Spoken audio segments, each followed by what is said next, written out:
Welcome, everyone. This is your friend, the DN What If, here with another exciting fanfiction. Today, we're diving into the story of What If Tanjirou was a demon who used sun breathing?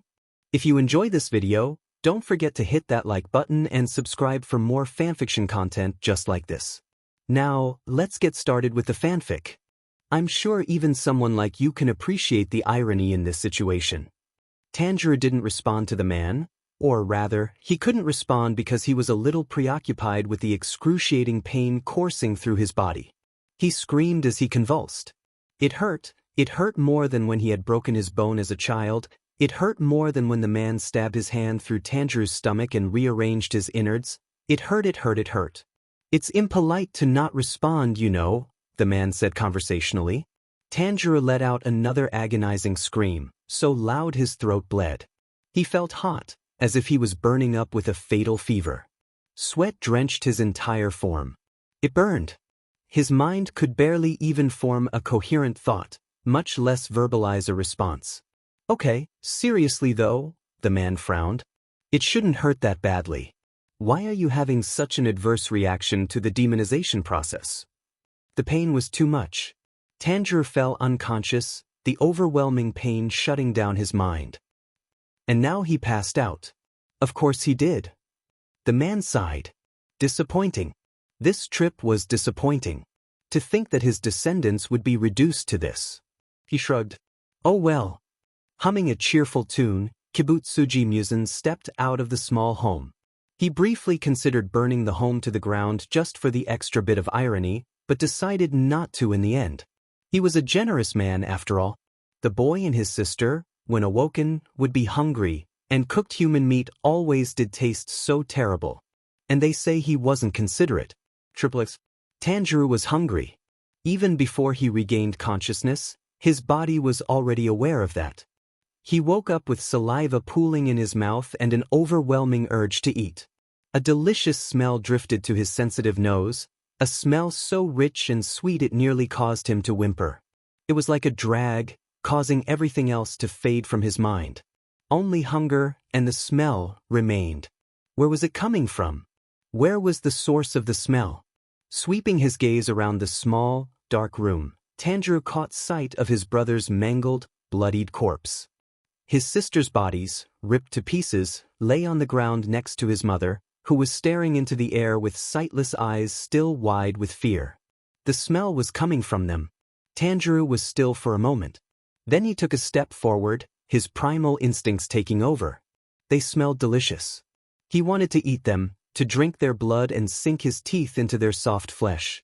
It wasn't until he had already knelt down next to his mother, saliva dripping from his mouth, that he realized his eyes were wet. Crying? Why was he crying when there was such delicious food in front of him? Because they're your family. Tanjirou staggered back as his mind miraculously returned to him. Everything flooded back. The man, the pain, the death of his family. His eyes went wide as he realized what had just transpired. Had he just tried to eat his own family? His mother, his brothers, his sisters. He nearly threw up at the thought. His hunger still remained, compelling him to devour their bodies, but he refused. He had to control himself. With all his willpower, he suppressed his hunger, pushing it to the back of his mind. Oh gods! Tears streamed down Tanjirou's face. They were dead. They were dead. Hanako, Shigeru, Nezuko, Rokuta, his mother. The man had killed them all, killed the people he loved the most on this earth. He screamed, a sound of pure agony and sorrow. I'm sorry. I'm sorry I couldn't protect us. I'm sorry I couldn't save us. I'm sorry. He repeated the words desperately, hoping with all his might that his mother would tell him that it's okay, that his siblings would hug him and reassure him that it's all right. But no. No amount of apologies could bring his family back. Tanjirou sobbed, scrunching his eyes close in pain, unable to bear the sight of his dead family any longer. Please, he begged. Please. He froze when he heard the sound of shuffling. He glanced up, looking around the room before gasping out loud. He could have sworn he just saw Nezuko shift slightly. Was his imagination playing cruel tricks on his mind? Slowly, Nezuko pushed herself to her feet and stood up. Tanjirou stared at her, not daring to believe his eyes. "And Nezuko?" he whispered. "Then the dam broke." "Nezuko!" Tanjirou rushed forward, hugging her tightly. "You're alive. You're—" He paused as he felt something wet on his shoulder. For a moment he panicked, thinking Nezuko was about to bleed out in his arms, but after pulling back and examining the situation, his heart dropped. Nezuko was salivating, looking past him and at their family's bodies on the ground. At a closer glance, Tanjirou could see that her appearance had changed slightly. Her eyes were now a vivid pink color, her skin was paler than before, and she had fangs. The tips of her hair had turned red-orange. More importantly, her scent had also changed. She smelled like him. Different. Not necessarily bad, just fundamentally different, as if they were no longer human. Demons. Tanjirou absently recalled what the old man had told him. Could it be true? He was broken out of his thoughts when Nezuko attempted to push past him, presumably in an attempt to eat their family. Without any hesitation, Tanjirou hugged her again, albeit a hug meant to restrain. Nezuko growled, first trying to push him back. Then, when she failed, she began ripping through his skin with her nails while biting down on his shoulder, hard. Tanjirou winced, but this pain was nothing compared to the pain of losing his family. He endured, murmuring soothing words to Nezuko in an attempt to calm her down. "Please, Nezuko. They're our family. They're our family. Don't eat them. Don't let the hunger control you. Fight it. Don't give in. I know you can. Come back to me." His words didn't seem to get through to her. She struggled, trying to break free. "Nezuko, please," Tanjirou whispered desperately. "You're the only family I have left. His voice broke. "I can't lose you too." Nezuko abruptly stopped struggling, her entire body tensing up as if some revelation had just struck her before she relaxed completely, going limp in his arms. Tanjirou slowly pulled back from the hug, careful to keep himself between Nezuko and their family in case she was trying to trick him. She wasn't. The tears in her eyes told him that much. Oh gods! Nezuko, and Tanjirou was hugging her again, comforting her. Even though she was trembling badly, she didn't sob or make any noise. Was she trying to be strong? For him? Tanjirou himself teared up, emotions suddenly overwhelming his mind as the full reality of their situation hit him. "We'll figure something out," he promised. "We'll be all right, Nezuko. Don't worry. We'll be all right. I swear it." He finally registered the blood on her forehead. "Nezuko," he pulled back and looked at her concernedly. "Are you okay? Is the blood yours? Are you hurt?" Nezuko didn't respond, and slowly, Tanjirou began to realize that something was wrong. "Nezuko? Talk to me, Nezuko. Are you okay? Does anything hurt?" No response. She just stared at him uncomprehendingly, tears still in her eyes, as if she couldn't fully process his words. This may be a problem. As much as Tanjirou hated it, he couldn't bury his family just yet. Nezuko was top priority. He had to find out what happened to her, why she seems to have lost all rationality and coherency. He needed to talk to Saburo, the only person who had ever mentioned demons before. The only person who might know what happened to them. But demons don't exist. They can't exist. They're just stories told to frighten children. Right? Tanjirou got a sinking feeling.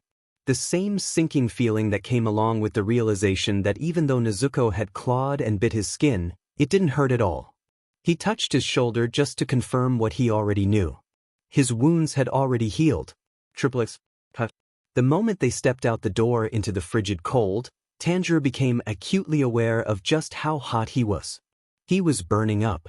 It was like a fever, only he had none of the chills and only the heat. It didn't hurt, though. They began running, Tanjirou practically dragging Nezuko along. He tried to ignore how they were both faster than before, or that even though they were sprinting, they weren't growing tired. There was no point dwelling on it. The hunger was still there, but now that they were away from all the blood, it became easier to control. Soon, they reached a familiar small cottage. Tanjirou wasted no time, immediately pounding loudly on the door. "Saburo, are you in there? Saburo, it's Tanjirou and Nezuko. I need your help. Please, I'm sorry for bothering you right now, but open the door. The door opened. What do you want? Saburo asked blearily, wiping his eyes. Do you have any idea what time it is, Dash? The old man fell silent when he got a good look at them. Demons. He hesitated for a moment, eyes flickering back into his house before a look of resignation passed over his face. Then a steely look entered his eyes and he nodded determinedly, as if he made up his mind on something. Please, if you're going to kill me, do me a favor and exit those disguises. First off, they're really bad. Borderline laughable. Nobody over the age of 3 would be fooled by them. Second, I'd rather not gaze upon Tanjirou's face as you eat me alive. I'm pretty fond of the kid, you see. Tanjirou blinked, unsure of how to respond. What, were you expecting me to scream and run? Cry a little? Saburo raised an eyebrow. I'm much too old to outrun a demon, and I don't have anything in my house that can hurt you too. If I'm going to die, then I'm going to go down with honor. Saburo. It's me, Kamado Tanjirou. Tanjirou cut in. Saburo scoffed. I'm old, not blind. No, really. I really am Kamado Tanjirou. Really? Really? Prove it, Saburo challenged. Answer my questions correctly. Tanjirou nodded. Saburo asked him several questions before frowning heavily when Tanjirou answered them all correctly. Now do you believe me? There's always the possibility that you tortured the answers out of the kid, or you're possessing him right now. Demon, Tanjirou whispered. Saburo stared at him cautiously. That's what you are. The claws and fangs are kind of a dead giveaway. No, I mean. Tanjirou shook his head disbelievingly, staggering back. We're demons. Genuine, man-eating demons. I just realized. His eyes suddenly widened before he quickly bowed. I'm sorry, Saburo, for waking you up from your sleep. Thank you for your time. Nezuko, let's go. Wait, Saburo called confusedly as Tanjirou and Nezuko turned around and began walking away. They paused, looking back at the old man. Why are you leaving? Tanjirou was silent for a moment. Then he spoke in a low, nearly inaudible voice. We're hungry. Don't want to accidentally hurt you. Saburo stared at him incredulously. Then, when he saw that Tanjirou was being completely sincere, his stare slowly morphed into a look of horrified realization. Oh gods! You're actually Tanjirou, aren't you? Tanjirou nodded wordlessly. Saburo hesitated for a long moment before he swallowed audibly and said, Come in. Let's get you warm. Tanjirou backed away, shaking his head frantically. I can't. I might accidentally hurt you. I shouldn't have even come here. You're restraining yourself right now, aren't you? And besides, you have no intentions to eat me, correct? Well, yes, but... Saburo nodded. That's good enough for me. Come in. But... Tanjirou, trust me. Tanjirou hesitated before relenting. Stay far away from us. Triplets. So you're saying that you too were attacked by a man who turned you both into demons and brutally murdered the rest of your family? Saburo looked pale. Tanjirou nodded from where he was sitting. Saburo grimaced, rubbing his face. Tanjirou, there are no words in this world that can express how sorry I am. He paused. For what it's worth, I would hug you, but... He trailed off meaningfully. Tanjirou understood, nodding. It's best if you keep your distance. He choked back a sob.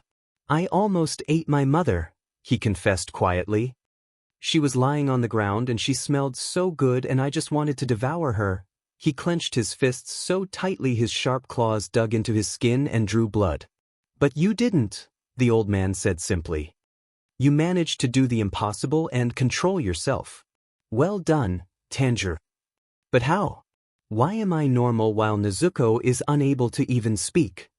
Why are you abnormal is the question you should be asking. From what little I know, demons are evil monsters who have no mercy or remorse. Their minds are lost, and they indiscriminately murder and eat humans. You, Tanjirou, are not normal. Nezuko is more like a demon than you are. They both cast their gazes at Nezuko. She was sitting silently as they talked, blank eyes staring off into the distance. She decidedly did not look like an evil monster who had lost her mind. And even she's not normal, Saburo amended. How are we like this? Saburo shrugged. No idea. Ask the demon hunters. The people who kill demons. Tanjirou recalled the story. Do you think they can help us? Saburo shrugged again. Tanjirou, I've only heard of them in passing. When they saved me from the rampaging demon, I was already unconscious. I don't know anything about them other than that they kill demons. He paused. On second thought, you probably shouldn't go anywhere near them. But we're peaceful. Tanjirou protested. We haven't hurt anyone, and we never will. I'm sure they'll understand if we explained it. Don't, the old man said harshly. If you walk up to one and introduce yourself as a demon, expect to be killed on sight. I doubt they have an ask questions first, shoot later policy. Fine, Tanjirou said grudgingly. Do you know how to turn a demon back into a human? I don't know if it even can be done. Saburo turned away. I'm sorry, Tanjirou. A heavy silence descended over them. Then I'll find a way, Tanjirou finally said. The old man frowned. Excuse me? Tanjirou looked at him, determination blazing in his eyes. If there's no way to turn demons back into humans, then I'll find a way. I'll turn Nezuko back into a human, no matter what, he vowed. Saburo looked taken aback, but then he nodded. Then if you're going to do that, I have 2 pieces of advice for you. 1. Avoid the sunlight. Demons don't venture out into the daylight for a reason. 2. You have to grow strong. Grow strong? He asked confusedly. The old man sighed, suddenly looking very tired. Grow strong because if you don't, then you will die. You can't turn Nezuko back into a human if you're dead. He gazed into Tanjirou's eyes. Everyone is against you now. The humans will hate you because you're a demon, and the demons will hate you because you refuse to eat humans and wish to turn back into one. You exist in 2 worlds. A demon who still lives like a human. You understand me? Why, yeah, Tanjirou nodded, even as his heart sank at the thought. I do. Saburo sighed, lighting his pipe. A thin line of smoke drifted upwards. They sat there in silence for a few moments, each lost in their own thoughts. It'll be dawn soon, Saburo said suddenly. If you need to go anywhere, now is the time before the sun comes up. Tanjirou nodded, standing up and bowing low. Thank you, he said sincerely. You're welcome. Saburo sat there smoking his pipe, watching the Kamadu siblings walk towards the door. Tanjirou, he said, if you ever find yourself about to kill and devour an innocent human, I hope there will still be enough humanity left in you for you to kill yourself instead. Nezuko reacted for the first time since meeting him, whirling around and growling at him, baring her fangs. Her entire body had tensed up, and her pupils had dilated into slits. Nezuko, it's fine, Tanjirou murmured, placing a calming hand on her shoulder, before saying in a louder voice. I understand. Saburo, we will never hurt humans. I swear it. The old man let out a puff of smoke. I believe you. Good luck, Tanjirou. Triplets. Tanjirou knew it was risky being out in the day, but it was cloudy enough that he wasn't very worried. It was worth the risk. 5 graves. In about an hour, Tanjirou had dug 5 graves and buried his family. The sorrow and sadness he felt physically hurt, and he struggled to not break down into tears every few minutes. Nezuko watched from inside their house, an impassive expression on her face. Tanjirou's heart broke thinking about how Nezuko may not even recognize their family anymore. He had just finished praying when a man burst out of nowhere, dropping from the sky, his sword aimed to cut off Tanjirou's head. Tanjirou's eyes widened as he quickly dodged to the side, narrowly avoiding certain death.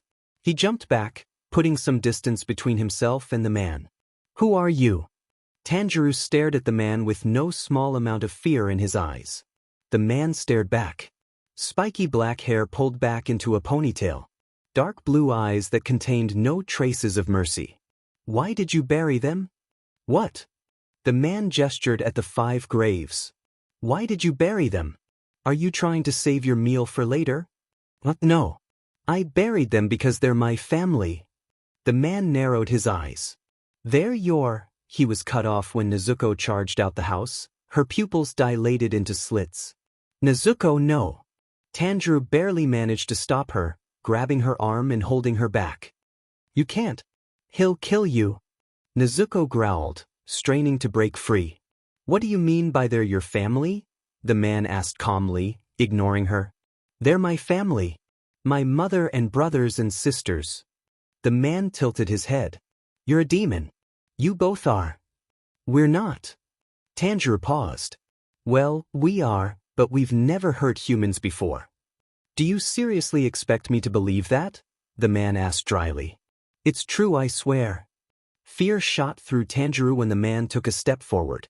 How could we hurt anyone if we just got turned into demons last night? The man stopped. You were a human yesterday? Tanjirou nodded, tears welling up in his eyes despite himself. I was. Me and Nezuko were both humans. And my family. Hanako. Shigeru. Rokuta. Mother. They were still all alive. But a man attacked us. He murdered my family, leaving me and Nezuko alive, only. Only you became demons, the man finished, his voice soft. I see. Tanjirou brightened. You do? You believe us? Yes. Instantly, the man was in front of Tanjirou. Tanjirou froze up against his will, his muscles locking in place. He didn't even see the man move. I'll kill you before you lose what shreds of your humanity you still have left. His blade blurred and met flesh. Nezuko screamed in pain as the blade sliced through her wrist. However, that slowed the momentum of the blade, allowing Tanjirou to quickly recover his wits and kick the man as hard as he could. The man grunted, leaping back. Tanjirou ignored him, however, instead staring at Nezuko's bleeding wrist with wide eyes. It was a stump, her hand having been cut clean off. She had blocked the strike with her own body to protect him. Nezuko! A crashing wave of unbridled madness overwhelmed his mind. The world around him faded until only one thought remained, a thought that filled Tanjirou with a rage he had never felt before. This man just hurt the only family Tanjirou has left. Not just that. This man is trying to kill the only family Tanjirou has left. Unacceptable. Tanjirou roared, and the constant heat within him exploded. Triplets. Tomioka eyed the demons warily. He hadn't anticipated the girl blocking his strike with her own arm. In fact, if he hadn't seen it with his own eyes, he wouldn't have believed it. A demon protecting another by using their own body as a shield? It was unthinkable. Furthermore, a new demon should be starved and insane, incapable of any rational thought. And yet, that clearly wasn't the case with this boy. He had buried his family's bodies. He recalled his past life, and judging by how the girl had protected him, she probably did too, albeit to a lesser degree. Even now, with a limb cut off, the girl should have gone berserk. However, she just stood there growling, glaring at him with pink eyes, making no moves to attack. These two demons were anomalies. As Ju pondered on this, the demon boy roared in rage, an inhuman sound escaping his throat. Immediately, Ju got the sense that something was wrong. It took him only a second to realize what it was. The snow around the boy had melted. Where was the boy? His instincts screamed at him, and only years of training saved him. He raised his sword as the boy blurred in front of him, his hand shooting forward to pierce Ju's chest, claws glinting dangerously. Ju barely managed to block the boy's attack, staggering back from the force of the blow. Simultaneously, he heard several loud cracks. However, in that single strike, Ju already knew. He had won. While the boy was fast and strong, his movements were rough and unpolished. Now that the element of surprise has been taken away and Ju was prepared for his speed, it was impossible for the boy to win. Skill would always reign supreme over brute strength. On top of that, judging by the loud cracks Ju heard when the boy's hand impacted with his sword, the boy had likely broken several bones in his hand. An inexperienced, weak, newborn demon. He stood no chance against the water pillar. Or so Ju thought. Incredibly, as Ju weaved through attacks, the boy was somehow keeping up with him, snarling all the way. It was almost as if he was reading Ju's movements and predicting what he would do next. The gap in their skill was immeasurable, and yet Ju was unable to land a single blow on the boy. However, the boy couldn't break through Ju's flawless defense either. He telegraphed all his attacks, making it a simple matter for Ju to counter them effortlessly. It was like fighting a child, which in a way was true. Ju jumped back, regarding the demon boy with dull blue eyes. "I'm sorry." Then he stopped holding back. This entire time, he had been trying to kill the boy with the fifth form, Blessed Rain after a drought, an attack that kills the target painlessly. Ju didn't use any other forms out of mercy. After all, he owed this boy. If he had just gotten here half a day faster, he could have saved the boy's family. However, it's apparent that the demon wouldn't go down easily, so he has no choice but to utilize the other forms. Well, there was a reason why the fifth form was only supposed to be used when the demon surrenders. In a burst of speed, he appeared right in front of the boy. Total concentration. Water breathing. Third form. Flowing dance. To his credit, the demon actually managed to react in time, a feat countless demons couldn't even hope to replicate. He snarled, trying to move backwards to get out the range of the swing, but he was too slow, and he knew it. In the instant before death, the anger and rage vanished completely from the demon's visage. Emotions flickered across his face. Sadness, sorrow, regret. Whatever madness had afflicted the demon disappeared entirely, and Ju knew instinctively that when the boy's head fell to the ground, he wouldn't die as a demon, but rather a human. Ju's eyes widened slightly. The sadness and regret clouding the boy's face suddenly cleared up, revealing soft pink eyes that were impossibly kind. Eyes that reminded him of Sabito. Warm, gentle eyes that made Ju feel like home. Minute. Mere centimeters away from the demon's neck, the sword halted in place. Ju gave a mental sigh. He must be getting soft, because he was seriously considering letting the boy and his sister live. The concept of sparing demons should be anathema to him, a pillar. And yet, nothing had ever felt so right before. "You've never eaten a human?" he asked again, just to be sure. The boy, who had frozen up, immediately nodded. "We never have, and we never will hurt another human." Ju regarded him. He saw the sincerity and truth in the boy's gaze. "Sabito, what would you do?" After only a moment of hesitation, Tomioka Ju, the current water pillar, sheathed his sword. "What is your name?" "What?" The boy looked lost. Ju paused. "Do you remember your name?" "Tanjirou. Kamadu Tanjirou." "Wait, aren't you going to kill me? Are you going to hurt another human?" "Never." "Then no." Ju walked forward. The boy backed up fearfully before Ju's words fully registered in his mind. "No? You're going to let us live?" Hope shone in Tanjirou's gaze.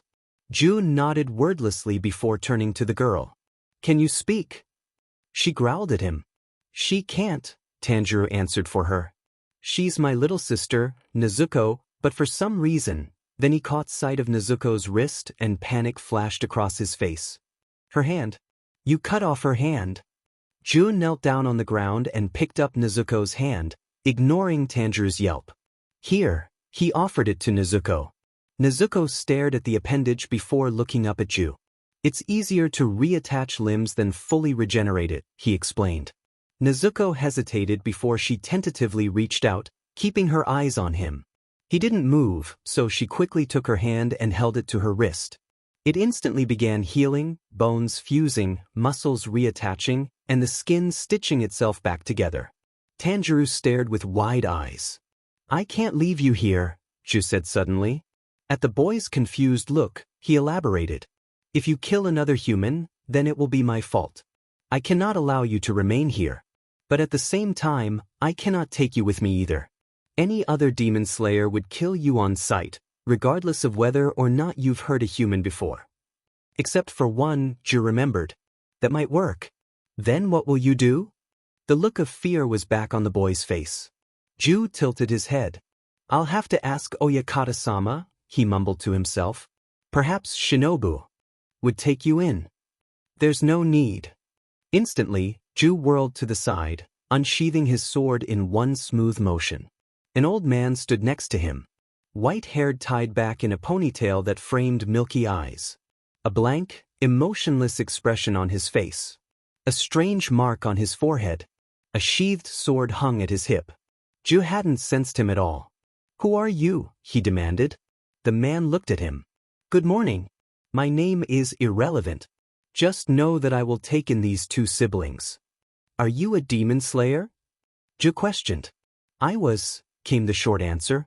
"Not anymore." Ju narrowed his eyes. "Even if I do entrust these two demons to you, how do I know you'll be strong enough to stop them if they go onto a rampage?" The man regarded him impassively, his entire posture relaxed. In retrospect, Ju shouldn't have blinked. Stare-offs were for amateurs, and dry eyeballs would only hinder him in a fight. However, in the literal blink of the eye, the man had somehow moved right in front of him, his sword held to Ju's throat. "Rest assured," the man murmured. "My skills are more than adequate enough to incapacitate these two." "Point taken," Ju replied calmly, mentally preparing himself to use lull just in case this man actually decided to attack. At such a close range, it would be difficult but not impossible to deflect the damage. The man tilted his head. "Your movements and breathing have changed," he observed. "A defensive form? However, they don't match any existing forms in Breath of Water. A completely original technique, perhaps." Ju's blood went cold. How had this man known? "No matter. You won't need it." The man slowly lowered his blade, not making any sudden moves. "I apologize for my rudeness. Please forgive me." "Who are you?" Ju asked again. "As I have said, my name is irrelevant. I will take care of these two children. I give you my word." Ju hesitated. On one hand, he shouldn't be trusting random strangers he just met. However, this man was clearly a human. And he was strong, far stronger than Ju himself. He could handle himself against two newborn demons. And besides, Ju got the feeling that the man wasn't exactly giving him a choice. "Very well." Ju sheathed his own sword. "Then I entrust these two demons to you." "Thank you," the man responded politely. Logically, Ju knew this was a bad decision. He should at least ask Oyakata-sama first. However, farewell. He left the two siblings and the ancient man, his intuition and heart telling him that he made the right choice. Tanjirou looked at the old man after the demon slayer had left. "Thank you for your help," he bowed. "My name is Kamadu Tanjirou, and this is my little sister Nezuko." "I know." "You do?" Tanjirou asked confusedly. "How? I've never seen you before." The man regarded him silently. Tanjirou shifted uncomfortably under his milky stare. "You are a demon, and yet you retain your sense of self," the man finally said, apparently ignoring his question entirely. "The same with your sister. Two demons who swear never to hurt humans." He chuckled as a small, nearly imperceptible smile spread across his lips. "You truly are his descendant." "What?" Tanjirou frowned at the man's cryptic words. The man ignored him again. "Tell me, Tanjirou, do you wish to grow strong?" he asked. Tanjirou thought about how easy it had been for the demon slayer to defeat him. How weak he had been. How he had utterly failed to protect Nezuko. His reply was immediate. "I do."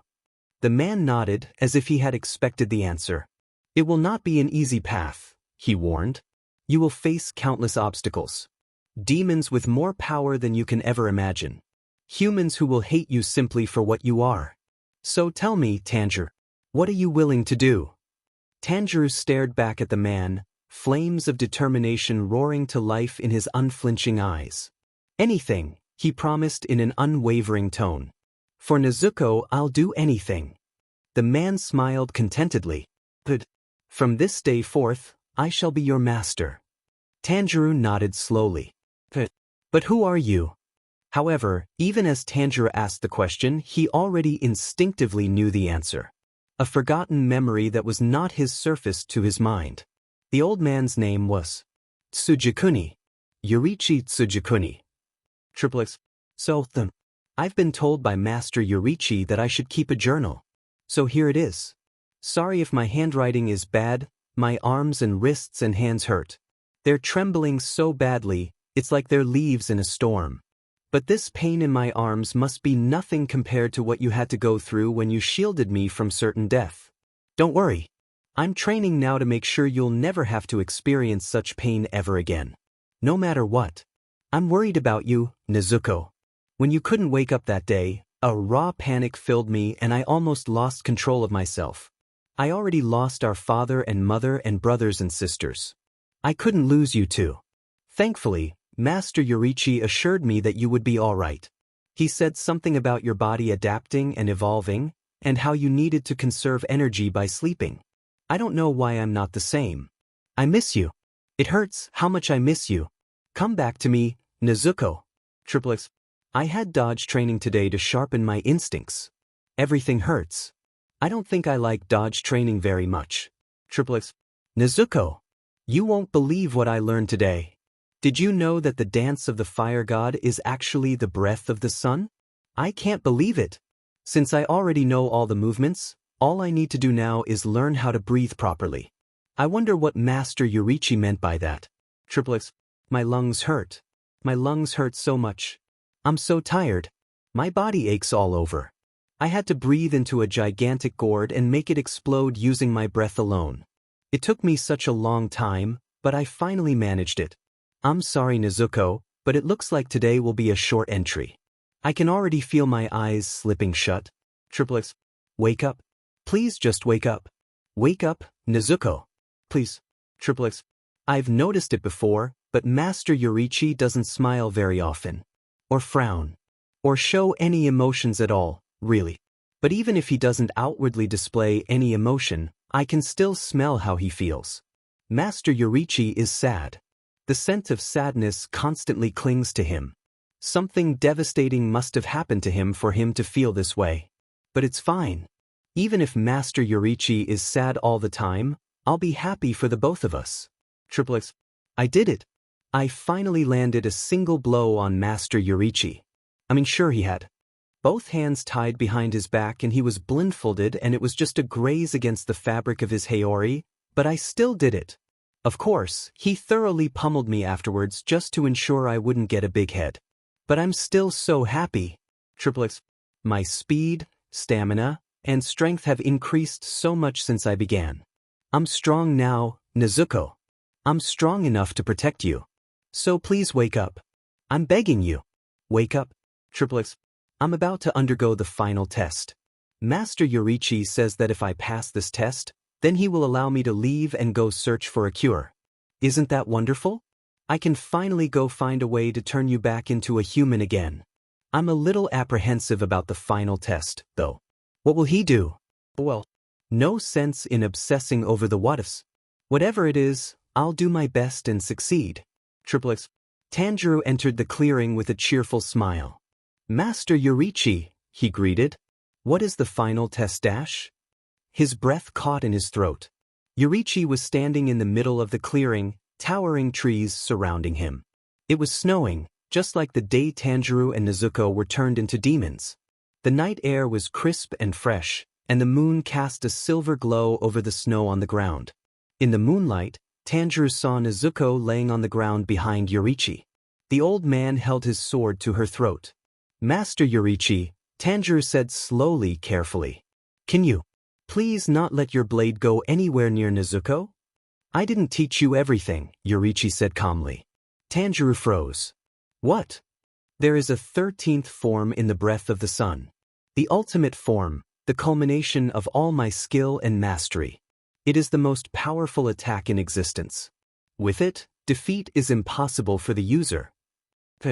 What does that have to do with Nezuko? Tanjirou slowly drew his own black blade that Yorichi had given to him. I will only teach the 13th form to you if Nezuko is dead. For a moment, Tanjirou thought he was dreaming, or having a nightmare. However, this was real. He gasped out. Emotional attachments do nothing but make you weak, Yorichi said in a voice devoid of emotion. The only way you can truly become strong is if you break the bonds that hold you back. Tanjirou forced a nervous laugh. You're joking, right? I'm dead serious. Yorichi's reply silenced Tanjirou. If you desire power, if you desire to be the strongest, then you have no choice but to let Nezuko die. With the 13th form, none will be able to stand up to you. You will gain unparalleled power. He lowered his blade so that it was touching Nezuko's neck. Just give me the word. I'll make it quick and painless, I promise. Tanjirou clenched his fists. Master Yorichi, please, he begged. Don't do this. I don't want to learn the 13th form. Yorichi tilted his head. I don't believe you. He raised his blade above Nezuko's sleeping body before swinging down. Tanjirou moved. He breathed sharply as desperation drove him forward. He moved faster than he ever had before, pushing his body to the absolute limit. In a split second he entered striking range. Breath of the Sun, 6th form. Burning Sun. He unleashed a circular slash that deflected Yorichi's blade, the force knocking him back slightly. Tanjirou immediately pressed the attack, all his concentration devoted on keeping Yorichi away from Nezuko. Yorichi was forced backwards from the sheer force of Tanjirou's strikes. The snow underneath their feet melted from the heat they emitted as shockwaves shook the ground. Tanjirou breathed, shifting seamlessly from form to form, his eyes focused intensely. Time lost all meaning as they fought. To any onlooker, they would be nothing but a blur of movement. Hundreds of blows were exchanged in the span of a few seconds. Desperation was etched on Tanjirou's face, but also a grim determination. Failure was unacceptable here. Why do you continue to fight me? Yorichi inquired, tilting his head to the side to dodge a stab. You are far too weak. You have no hope of ever defeating me. I still have to try. Tanjirou hissed in pain as Yorichi's blade sliced his stomach, leaving a nasty gash. I can't just give up and let you kill her. Even if you would gain unmatched power that made you the strongest in the land? Unlike before, there was a strange, fiery intensity in his eyes that Tanjirou had never seen before.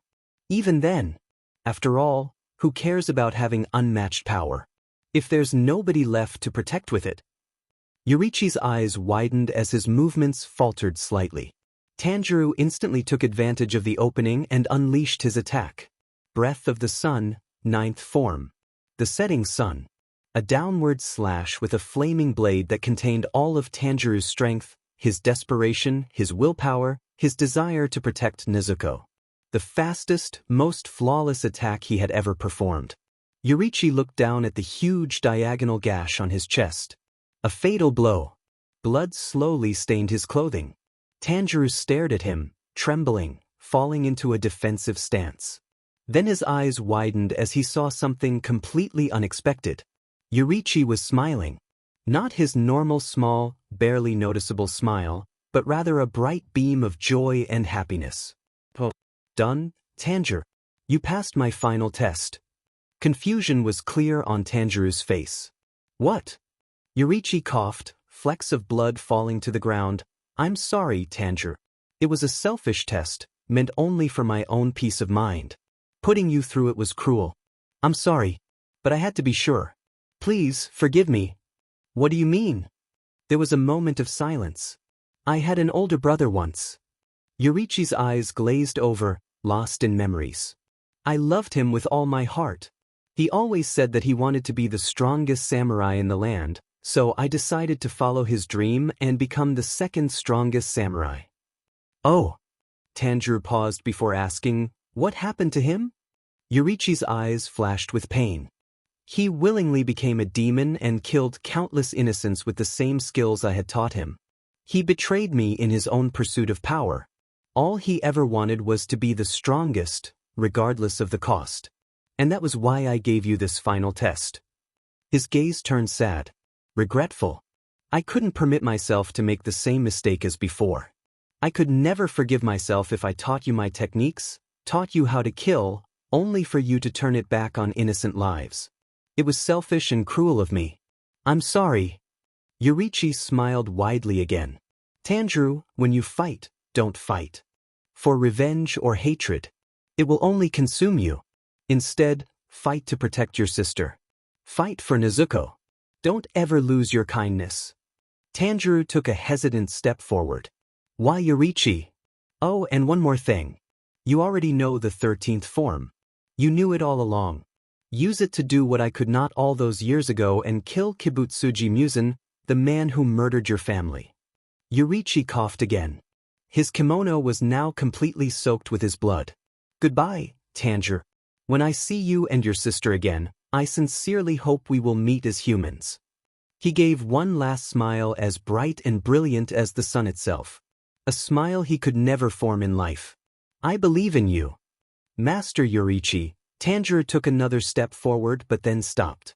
He was all alone in the clearing. Tsukiguni Yorichi was gone. For one long moment, Tanjiro didn't say anything as he absorbed Yorichi's words.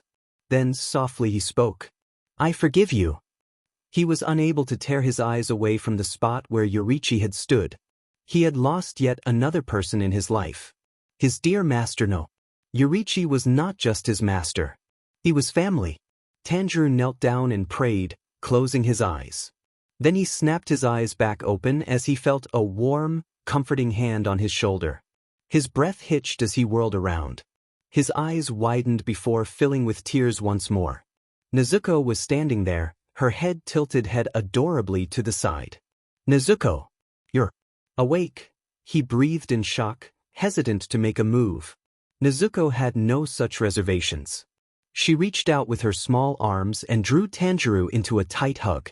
In her warm embrace, he let all his worries and concerns melt away, relaxing completely. Tears streamed down his face as he hugged her back tightly, breathing in her comforting, familiar scent. He was home. Triplets. "This will be my last journal entry. I'm writing this as you sleep. In the future, when you're a human again, we can read these together." Before the final test, Master Yorichi told me to seek out a demon named Tamayo. She's a demon that broke free from Kibutsuji Musen's control. She'll know how to cure you. She has to. We'll leave tomorrow. Traveling will be difficult since we can only travel at night, but we'll manage it. I'm sure we can. I can't wait until you're a human again. Locating Tamayo was difficult, to say the least. Tanjiro had her name, a rough description of her appearance, and that was it. Seeing as how Yorichi was a spirit and the last time he had seen Tamayo was centuries ago, he wasn't able to give Tanjiro a specific location. Not even a general area to start. With no better ideas, Tanjiro decided to just wander around from village to village and ask people if they've met Tamayo. It was inefficient and had little hopes of success, but there wasn't anything else he could do. The task was made even harder by the fact that he and Nezuko couldn't travel during daytime. Fortunately, there were plenty of mountain ranges with convenient caves that they could rest in during the day, so the risk of burning up was pretty much non-existent. And during the night, well, they were demons. They didn't develop muscle cramps and didn't have to worry about strained or overworked muscles due to their healing. Their speed and stamina were literally inhuman. They could easily run from one village to another in just an hour or so, giving them plenty of time to question the denizens of said village. Tanjiro had initially been worried that they would get into trouble because they were demons, but his worries were soon assuaged. The villagers they met were either unobservant and just didn't notice their demonic traits, or, if they did detect their fangs and claws, they would just make up plausible explanations in their minds. Unusually sharp teeth, a strange disease, weird nail-cutting habits, an odd religion, people believed what they wanted to believe. Of course, some people gave them wary and even fearful looks. Those were probably people who knew of the existence of demons, and had probably even lost friends and family to them. However, they never acted out. Perhaps if they were given enough time to gather their courage and conviction, they would have, but Tanjiro and Nezuko never stayed at a village longer than a single night. Luckily, they hadn't encountered a demon slayer yet. That would have been bad. They did, however, encounter several demons. Demons that were little more than mindless, violent beasts. Tanjiro killed them all. Beheaded everyone with his black Nichiren blade. Oddly enough, even though Yorichi had dematerialized after he had been killed, Tanjiro's black blade still remained. Tanjiro didn't know how it worked. Was it a spirit blade? But he didn't question his good luck. It was sharp, it killed demons, and it would let him slay Kibutsuji Musen. That was all he cared about. After about a month of roaming around, searching for Tamayo, and dispatching any demons they met along the way, the two siblings finally reached a city. Not a village, but a genuine city. It was loud. It was bright. It was crowded. Nezuko had a calm expression on her face, completely unaffected. The same couldn't be said for her brother. Tanjirou twitched every few seconds, staring blankly off into the distance as he suffered the effects of sensory overload. "I don't like this, Nezuko," he croaked out. "I really don't like this." Nezuko's only response was to tug him lightly on his hand, as if reminding him of their task. Tanjirou's gaze sharpened immediately. "You're right. This city is huge. It might take us a few days to search through it all. Let's get started." Nezuko didn't nod, but her pink eyes did flicker slightly, letting Tanjirou know that she heard and, more importantly, she understood. Unlike him, Nezuko had never fully regained her sentience. She couldn't talk, and her expression was blank most of the time. However, she still gave small reactions, flickering of eyes, an imperceptible tilt of the head, quiet hums, that told him that she wasn't mindless, far from it. She still possessed some sentience that allowed her to understand him to some degree. Tanjirou wished she could talk though. X. Tamayo. Does anyone know Tamayo? She's a beautiful woman with pale violet eyes. Please, I need to find Tamayo. Does anyone know Tamayo? Obviously, asking every person he met individually would be way too slow, so he just stood in the middle of the street and shouted at the top of his lungs. It was embarrassing for sure, and he received quite a lot of strange looks, but he didn't care. He had grown used to it by now. Nezuko was standing next to him, eyes half closed as if she was about to fall asleep. He didn't blame her. It was boring work. Does anyone know Tamayo? I'm looking for Tamayo. She's a beautiful woman with pale violet. Tanjirou cut off abruptly as the burning scent of anger drifted up to his nose. Anger directed at him. He whirled around, and even though there was a crowd of people between them, he quickly located the source. A young boy about his age with pale green hair was glaring at him with lavender eyes. The moment they made eye contact, the boy averted his gaze and walked away, disappearing into the crowd. Tanjirou took another sniff. Demon. What were the odds that he knew Tamayo? Minimal. Nearly non-existent. But since those were the best odds Tanjirou had ever gotten in the past month, there was not a chance in hell he was going to let the boy slip away. Nezuko. Instantly, Nezuko was alert, all traces of sleepiness vanishing from her form. Tanjirou sprinted after the demon, pushing aside people with hastily muttered apologies. Nezuko was close behind him. They had lost sight of the boy, but Tanjirou had already memorized his scent. They navigated their way through streets and alleys, Tanjirou tracking the boy's scent. Desperation and hope fueled his every movement. After a month of searching, did the gods finally smile down on them? Soon, they exited the commercial district of the city and entered the residential area.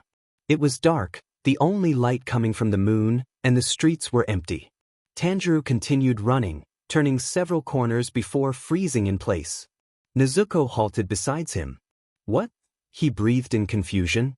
Up ahead was a T-shaped dead end, the street branching off to the left and the right.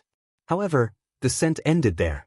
He slowly made his way forward until he was right in front of the wall. He closed his eyes and breathed in deeply. There was no mistaking it, the scent trail ended here. But how? There was nothing here but a solid brick wall. Right? His expression grew contemplative as he regarded the wall. Then, experimentally, he reached his hand out to touch the wall, and gasped when his hand entered the wall. A secret doorway? He hesitated for only a moment before he strode forward, bracing for the pain of impact. It never came. Tanjirou walked through the wall and emerged on the other side. Nezuko, are you seeing this? He asked disbelievingly, his eyes wide as he took in the sight. Behind the dead end was a large house with an ornate door with beautiful cherry blossom trees decorating the courtyard. Nezuko, who had walked in after him, blinked. Then Tanjirou tensed up. He could smell two distinct scents. One was the boy from before. The other was an unknown demon. Hope blossomed to life within him. Could it be? Tamayo! Tanjirou shouted, abandoning all subtlety. Is Tamayo there? Please. We're looking for Tamayo. For a moment, nothing happened. Then the door opened and the boy from before stepped out, scowling at him. There is no Lady Tamayo here, he said brusquely. I am the only demon living in this house. His eyes narrowed. Leave before I decide to kill you both for intruding on my territory. But there's another demon in the house, Tanjirou protested. I know there is. Please, we mean no harm. We need her help. The boy glared at him hatefully. You are testing my patience. There is nobody else here. Now. Please. Tanjirou pleaded. If Tamayo is actually there, then we need to see her. Do not refer to her like that, you disrespectful mongrel, the boy snarled. Address her as Lady Tamayo. No, I take that back. You're not worthy to even utter her name. Tanjirou stared at him. So, you do admit that Tamayo is here? There was a long moment of silence. She's not, the boy said with a straight face. A blatant lie. We need to speak to her. Tanjirou begged. Please. Master Yorichi said that she could help. The boy scoffed. Master Yorichi? Don't insult my intelligence by making up fake names. I know that Kibutsuji Musen sent you. That being said, rage filled his gaze. You interrupted my precious time with Lady Tamayo. For that you shall die. Tanjirou blinked in bewilderment. The demon thought that Kibutsuji Musen sent him? Before he could say anything, however, the demon dashed forward, arm reared back in preparation to strike. Tanjirou tensed up slightly and a low threatening hum sounded from Nezuko's throat. Yashiro! The commanding voice rang out through the clearing, stopping the demon dead in his tracks. Another demon had come out of the house. A beautiful woman with pale violet eyes. Despite the situation, Tanjirou couldn't help but let a smile of joy spread across his face. They finally did it. After searching through countless villages, they finally found Tamayo. He unconsciously relaxed, relief seeping through his form. Yashiro whirled around. Lady Tamayo, he cried, worry clear in his tone. It's not safe out here. Please, go back inside. Yashiro, it's fine, Tamayo said, stepping out into the courtyard. She regarded Tanjirou with curiosity in her gaze. She seemed to be especially focused on his earrings for some reason. Who are you, and how do you know the name Yorichi? I am Kamado Tanjirou, and this is my little sister Kamado Nezuko, Tanjirou introduced, bowing low for a moment before straightening up. Nezuko remained upright, staring at Tamayo impassively. Master Yorichi was my teacher. He told me that if I wished to turn Nezuko back into a human, I should seek your help. I see. Tamayo narrowed her eyes. Before anything else, prove to me that you are not under Kibutsuji Musen's control. How? Say his name, she answered simply. Tanjirou blinked. What? Say his name, she repeated, an intense look entering her eyes. Kibutsuji Musen? Tanjirou said confusedly. For a few tense moments, Tamayo just stared at him, as if waiting for something to happen. When nothing did, she visibly relaxed, and even Yashiro's scowl softened a fraction of a degree. Thank goodness, she murmured. Then she smiled at them. You said that you wished to turn your little sister back into a human, right? I believe I can help with that. Come in. Tanjirou beamed at her. Triplets. You too were turned into demons just 2 years ago? Tanjirou nodded, unsure of why Tamayo sounded so incredulous. We were. They were currently in the most luxurious room Tanjirou had ever set foot in. Tatami mats with intricate designs lined the floor. The candles cast a bright glow over the room, and a painting hung on the wall. Upon entering the room, Nezuko had promptly laid down on the tatami mats. After a month of sleeping on the hard, uncomfortable ground in caves, Tanjirou couldn't blame her. He still chastised her reluctantly though, but Tamayo was kind enough to assure him that it was fine. She was kneeling across from him. Yashiro sat next to her, alternating between glaring at the two siblings and gazing upon Tamayo in adoration. And yet you say you were trained by Yorichi Tsujikuni? Tanjirou nodded again. I was. That's impossible, Tamayo stated firmly. The Yorichi I knew lived nearly 400 years ago. Tanjirou blinked uncomprehendingly. Then his eyes widened as her words clicked in his mind. 400 years? He blurted out disbelievingly. Just how old are you, Miss Tamayo? The scent of pure, unadulterated killing intent suddenly filled the room. So you have chosen. Death. That was all the warning Tanjirou got before Yushiro leaped at him, fully intent on ripping his head off. In the split second before the Yushiro reached him, several thoughts flashed across his mind. Tamayo was a lady. His mother had always told him that asking a lady her age was a cardinal sin. And he had just asked Tamayo her age. "Forgive me." Tanjiro blurred with how fast he moved, bowing down to Tamayo and inadvertently dodging Yushiro's strike. "I didn't mean to ask you your age. It was an accident." "That's quite all right," Tamayo reassured before saying in a sharper tone, "Yushiro, there is no need for violence." "Yes, ma'am." In a flash, Yushiro was kneeling next to her again. "However, you are correct, Tanjiro," Tamayo told him. "I am more than 400 years old." Which begs the question, how, exactly, did Yorichi train you? "He was a spirit," Tanjirou explained. "For some reason, his soul had lingered at my family's ancestral home." Her eyebrows rose. "A spirit?" she mused contemplatively. "I see. That makes sense. But ghosts aren't real," Yushiro said, frowning. Tamayo shook her head. "They are. I've met several before. Restless souls who were unable to move on due to regret or unfinished business in their life. And Yorichi," her gaze grew sad. "While he was undoubtedly the strongest being I've ever known, there is no denying that his life was filled with countless regrets." She looked at Tanjiro. "Did he move on?" she asked softly. Tanjiro nodded. "He did." "Good." And she seemed to truly mean it. They fell into a silence for a moment, Tanjiro laying a hand on his Nichiren blade, the only evidence that Yorichi had ever existed. Finally, Tanjiro asked the burning question that had been on his mind all evening. "Miss Tamayo, do you know of a way to turn a demon back into a human?" "A way to turn a demon back into a human."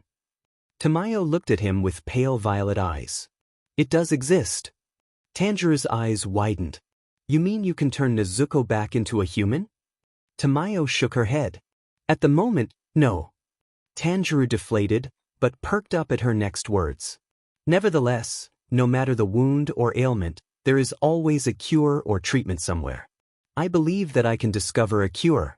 However, towards that end, I require your assistance." "What do you need me to do?" "To produce such an elixir, I will need two things from you. First, I need samples of your and Nezuko's blood. As I'm sure you're aware, both you and Nezuko are different." She looked down at Nezuko, who was laying on the floor, her eyes closed. Nezuko was asleep for 2 years, and I presume her body underwent changes during that time to make it so that she regains energy from sleep. "And as for you," she looked back at him, "I understand that you regained your humanity immediately after the demonization process. Such a feat should have been impossible. By studying both of your blood, I hope to unravel the miracle that will be the key to finding a solution. The second request is much more difficult to fulfill," she continued. "I will need the blood of demons with high concentrations of Kibutsuji's blood. In other words..." Tamayo hesitated for a moment before her gaze turned deadly serious. "I need you to hunt down the 12 demon moons." Tanjiro stared back at her, determination burning in his red eyes. "I'll do it," he promised. She regarded him, her lavender eyes once again momentarily flickering over to his Hanafuda earrings. Then she smiled. "Thank you." Tanjiro returned her smile with a brilliant one of his own. "If it will help turn Nezuko back into a human, then I'll do anything." Triplets. They were wandering again, only this time, instead of trying to find Tamayo, they were tracking down the 12 demon moons themselves. The elite demons under the direct command of Kibutsuji Musen himself. Tamayo had offered to take Nezuko in to keep her safe, but Nezuko had firmly latched onto Tanjiro, her intentions clear. She wasn't going to be separated from him. Unfortunately, Tamayo didn't know where the demon moons were. After all, she was a doctor, not a spy master. However, she did hear rumors and whispers. And one recent rumor was about Mount Nadagumo, the mountain that anyone who entered never left. The odds of one of the 12 demon moons being there was small. However, if there was even the slightest chance, Tanjiro would take it. After 2 nights of traveling, they reached the base of Mount Nadagumo. A dense forest surrounded the mountain, and the full moon shone brightly in the dark sky. Tanjirou gazed up at the gigantic mountain, tensing up slightly. It smelled bad. A twisted, harsh, ominous scent that irritated his nose. The rumors were true. There had to be demons on this mountain. Nothing natural could produce a smell like this. Tanjirou steeled himself, his eyes hardening. "Nezuko, are you ready?" Nezuko gave a soft hum in reply from his back. He was giving her a piggyback ride, her face nuzzled into his shoulder. He could easily run full tilt for hours without getting winded due to his training and breathing. However, since she didn't have as much stamina, he would carry her on his back to conserve her energy. Not to mention how he was faster. "Then let's go." They entered the forest, prepared for anything. And at the exact same time, on the opposite side of the mountain, 3 more people entered as well. Triplets. Sayuri Kaneo didn't feel emotions. She had lost them a long time ago. However, as she stared at her 2 companions, she couldn't help but feel the phantom flickers of annoyance rise up within her. Agatsuma Zenitsu, a yellow-haired boy that she had met when he was proposing to a girl. Also a sniveling coward that was currently yelling about how he refused to go any further. Hashibara Inosuke, a shirtless boy wearing a boar's head that they had met inside the Tsuzumi mansion. He was alternating between taunting Zenitsu and challenging her to a fight. She ignored them, like she always did. She had been assigned a mission, and she was going to complete it. Without giving them another glance, she walked on ahead, entering the dark forests of Mount Natagumo. "Hey, Keiko, are you running away from me? Ha! So once again you admit that I, Lord Inosuke, am stronger than you." Kaneo resisted the urge to flip a coin to determine whether or not she should beat him to a bloody pulp. "Kaneo, don't leave me," Zenitsu whined. "You're too pretty to die." Even as she continued to smile, a silent sigh managed to escape her. Never before had her patience been strained so much. She missed Shinobu, she really did. Triplets. Tanjirou scrunched up his nose as a particularly irritating scent invaded his nose. The harsh, acrid odor overpowered every other scent, making him unable to sense anything. He was going in completely blind. Even with his speed, locating the demon might take a while.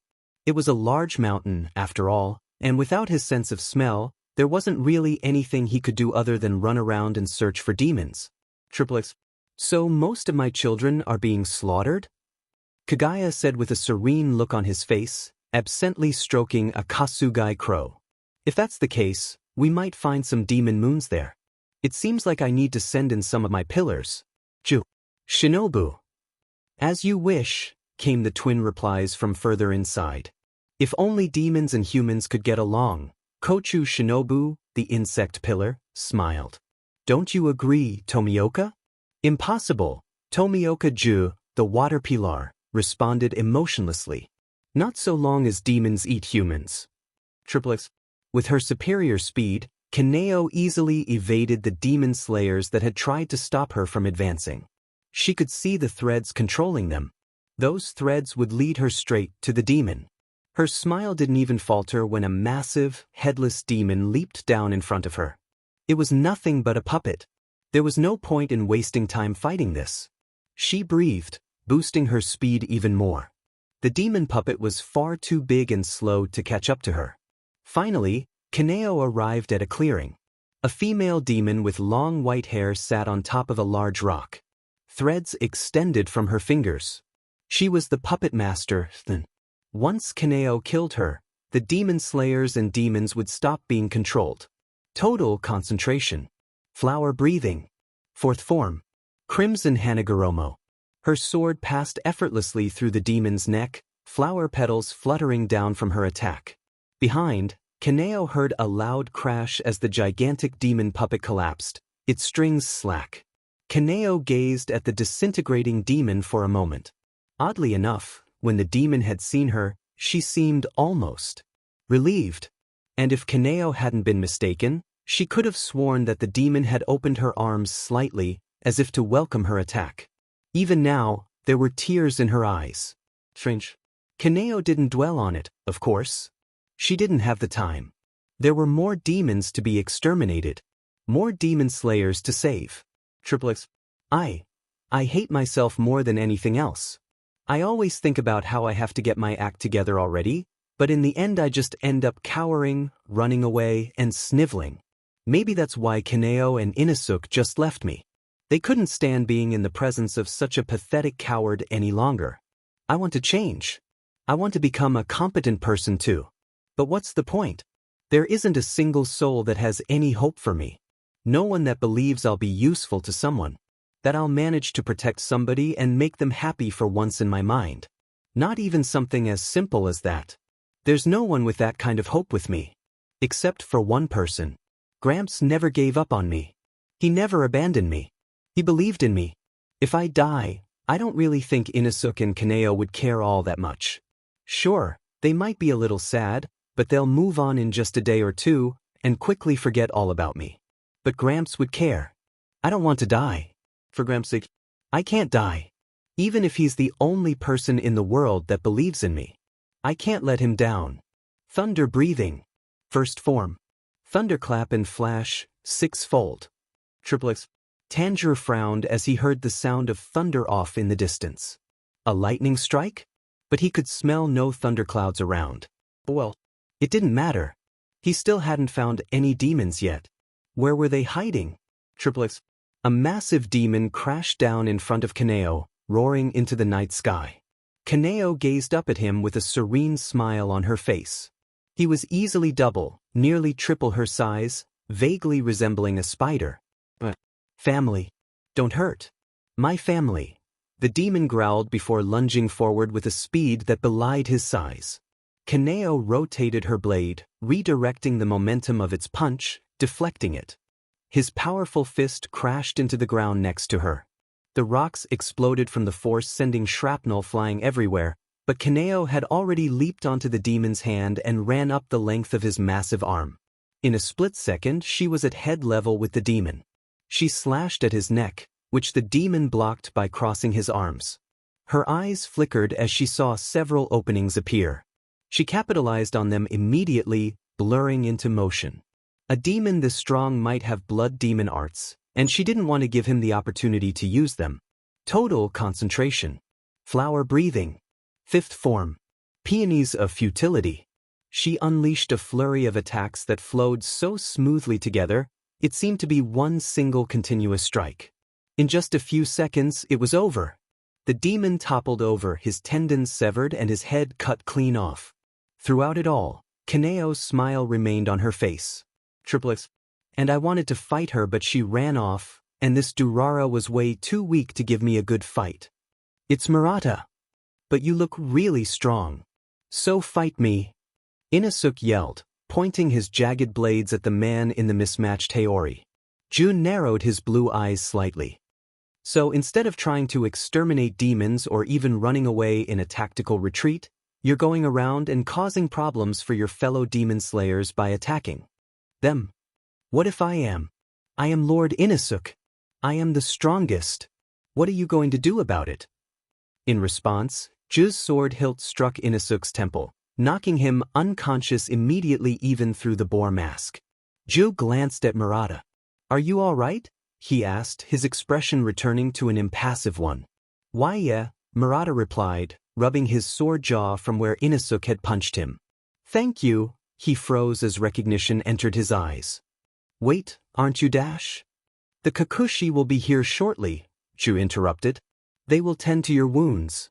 With that, he turned around and sprinted deeper into the forest, ignoring how the ever-present guilt within him intensified. Ju recognized Murata as well. He had been in the same final selection as him and Sabito. And now he was thinking of Sabito again. Ju quickly suppressed those thoughts. He had a mission to complete. X. Kaneo sprinted through the forest, her keen eyesight allowing her to easily detect the imprints and traces left behind by the demons. As she followed the tracks, she tensed up when she heard a scream. I beg of you. Please stop. Another scream ripped through the air.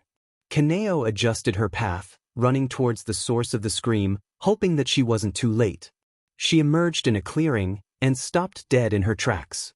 A male demon with long grayish-purple hair stood over a female demon kneeling on the ground. There were specks of blood on the ground. The female demon was whimpering, almost crying, while clutching her face in pain.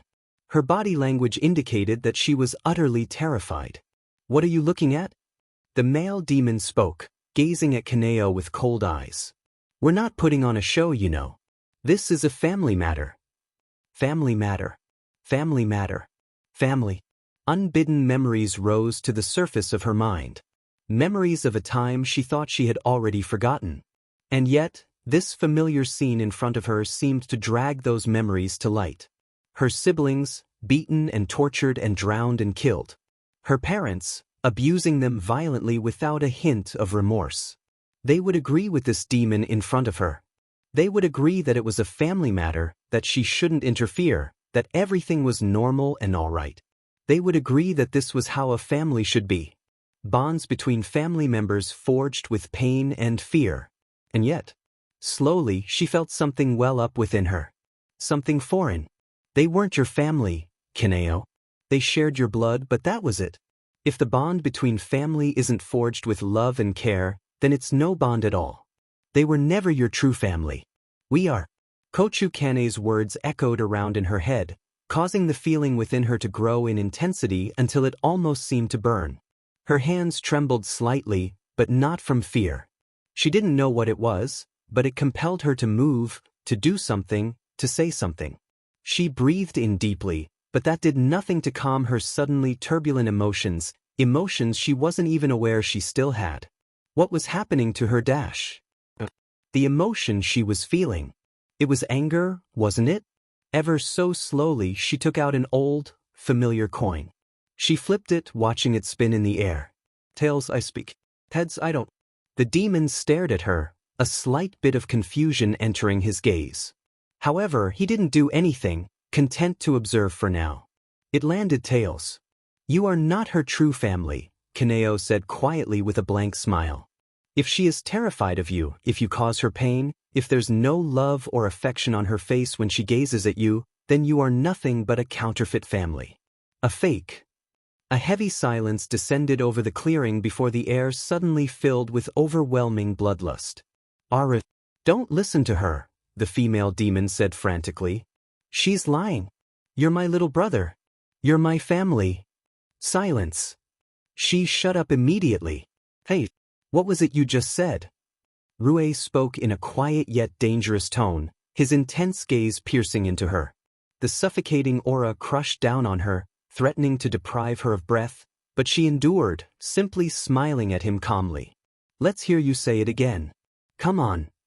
The bloodlust seemed to double in intensity as unbridled rage flashed in the Rue's single visible eye. "Say it, will you?" "With pleasure." As Kaneo opened her mouth, she dimly realized that she hadn't even flipped her coin this time. But strangely, she was fine with that.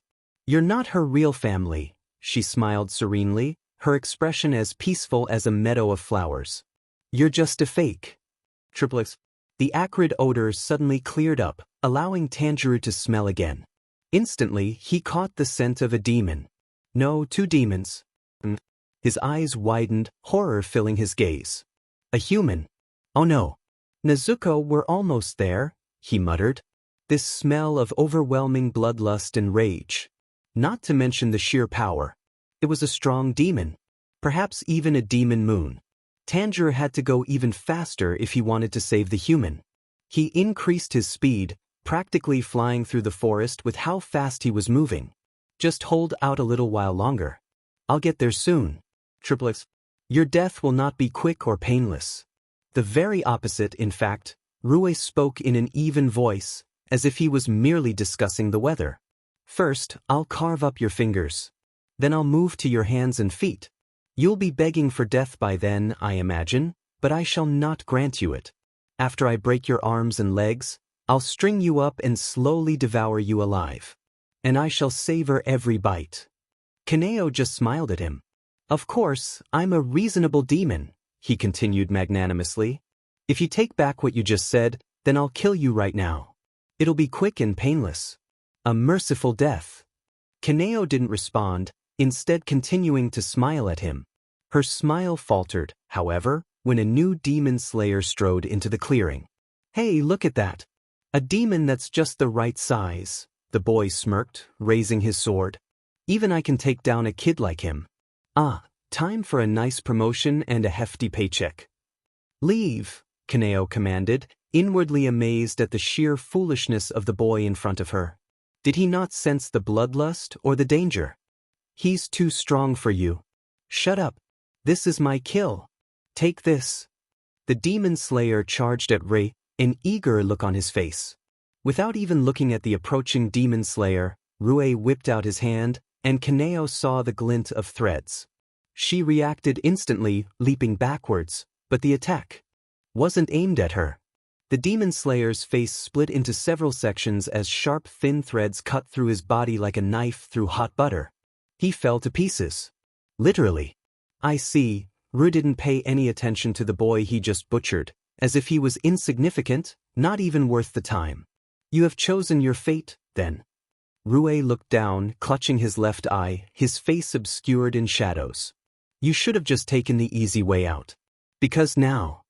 He looked back up, his hand pushing his hair back to reveal his left eye with the kanji waning 5 inscribed on the pupil. You'll get to experience the full wrath of a demon moon, he said with a crazed smile. Prepare yourself. Kaneo raised her blade, tensing up slightly, her smile finally fading from her face. The lower moon 5. This would be a difficult fight. For a moment, there was a stillness in the clearing. Then Rui flung out his hands and threads exploded outwards. To the normal onlooker, they would be invisible, but to her extraordinary eyesight, she could see them as clear as day. Total concentration. Flower breathing. First form. Fluttering rose petal. Her movements became irregular with her advanced footwork. Rui's eyes flickered back and forth as he attempted to land a hit on her, but it was useless. She was utterly unpredictable, dodging every thread by a hair's breadth, flowing smoothly to dodge his every attack.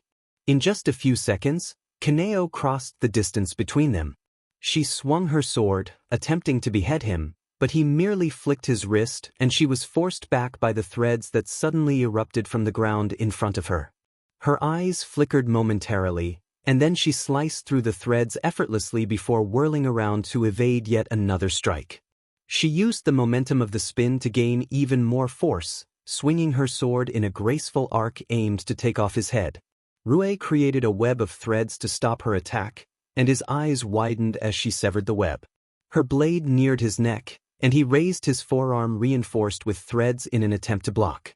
Her blade sliced clean through it, but the strike was slowed enough to let Rui leap back several times, getting some distance between them. Kaneo tried to follow up, but threads suddenly surrounded her on all sides, and she was forced to disengage. You're strong, the lower moon said menacingly as his severed limb suspended by threads was pulled back to his bleeding stump, reattaching it. Just one thing though. You didn't actually think that I was going full out, did you? Kaneo tensed up as the threads turned crimson from the blood channeled into them. This wasn't good. A demon could easily double or even triple in lethality if they were given the opportunity to utilize their blood demon arts. She didn't take him down in time. I've had enough.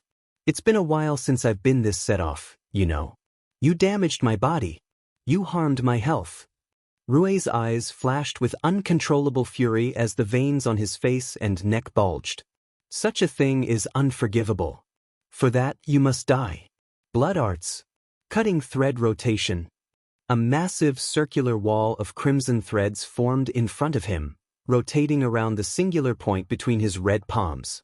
The dense mass of threads hovered in the air for a moment before shooting towards her, dicing everything in its path. Even as she leaped back, Kaneo's mind raced as she tried to think of a way to counter the devastating attack. Cutting through it was out of the question. It was too dense, too durable. The breath of flower wasn't suited to brute forcing things. Could she dodge it? Was she fast enough dash? She saw an opening. The circular wall had a small weakness. A single section that wasn't as dense as the others. That would be her method of escape. Kaneo ran towards that side, pushing her body beyond its limits, raising her sword and preparing to cut through the weaker area. Blood arts. Cutting thread cage. Kaneo's eyes widened as overhead, in the canopy of trees, Threads dropped down from where they had hung in wait. Multiple layers of interconnected webs that surrounded her on every side, completely cutting her off. She was caged in with no avenues of escape.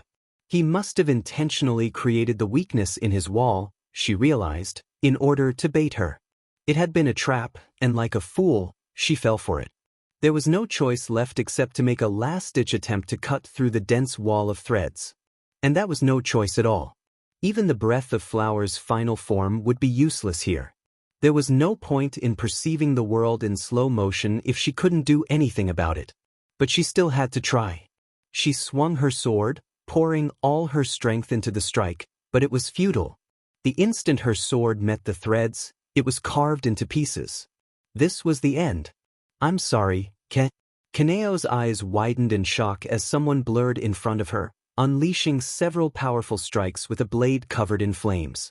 In the blink of the eye, the threads were severed, practically disintegrating from the attack. Her savior turned towards her, and she drew in a sharp breath at the sight. A black and green checkered Haori. Dark hair. Soft pink eyes filled with concern. "Are you all right?" Mutely she nodded. "Thank goodness." He beamed at her, and Kaneo was momentarily taken aback by the sheer warmth in his smile, as if she was gazing upon the sun itself. "I'm so relieved. I was scared that I had been too late." She didn't reply, instead just staring at him with wide lilac eyes. Then she froze as she caught sight of something. Just to be sure, she glanced at his hands as well. There was no mistaking it. He had fangs and claws. This boy was a demon? And he saved her? For the first time in a long while, Kaneo felt completely and utterly lost. Triplets. After making sure that the girl wasn't hurt, Tanjirou turned to the demon, who was staring at him incredulously. "You are a demon." The demon hissed. "Why are you saving a demon slayer? Are you out of your mind?" "I wasn't just going to let you kill her," Tanjirou answered resolutely. Then he actually registered his words, and he blanched slightly. This girl was a demon slayer? The demon opened his mouth to speak but then paused when Nezuko entered the clearing, stopping next to Tanjirou. He had arrived first, since he was faster than her with his breathing and training. Nezuko cast the girl a single glance before facing the demon alongside him. The demon only seemed to grow even more outraged at her actions. Who are those two?" the female demon standing at the very edge of the clearing behind Rei asked. He ignored her. "The two of you dare stand against me? The Lower Moon 5. Rei snarled in rage. Tanjirou's only response was to raise his black sword, his eyes hardening. "You're a demon moon." "I am, you traitor," Rei seethed. "And if you decide to side with humans, then I will." He never got to finish that threat as Tanjirou breathed before vanishing in a blur of speed. Rue's eyes widened as he attempted to defend. However, Tanjirou cut through all of the threads, and in just a split second he was in front of Rue. The Lower Moon desperately tried to kill Tanjirou before he could kill him, threads slicing in from all sides, but Tanjirou severed them all effortlessly. The opening thread. Rei fell backwards, panic etched on his face. Breath of the sun, first form. Pulse. Tanjirou slammed his blade into Rue's neck in a single downward slash, cutting through the flesh in a graceful diagonal arc. Rei collapsed to the ground, his head separated from his body. The Lower Moon 5 was defeated. Triplets.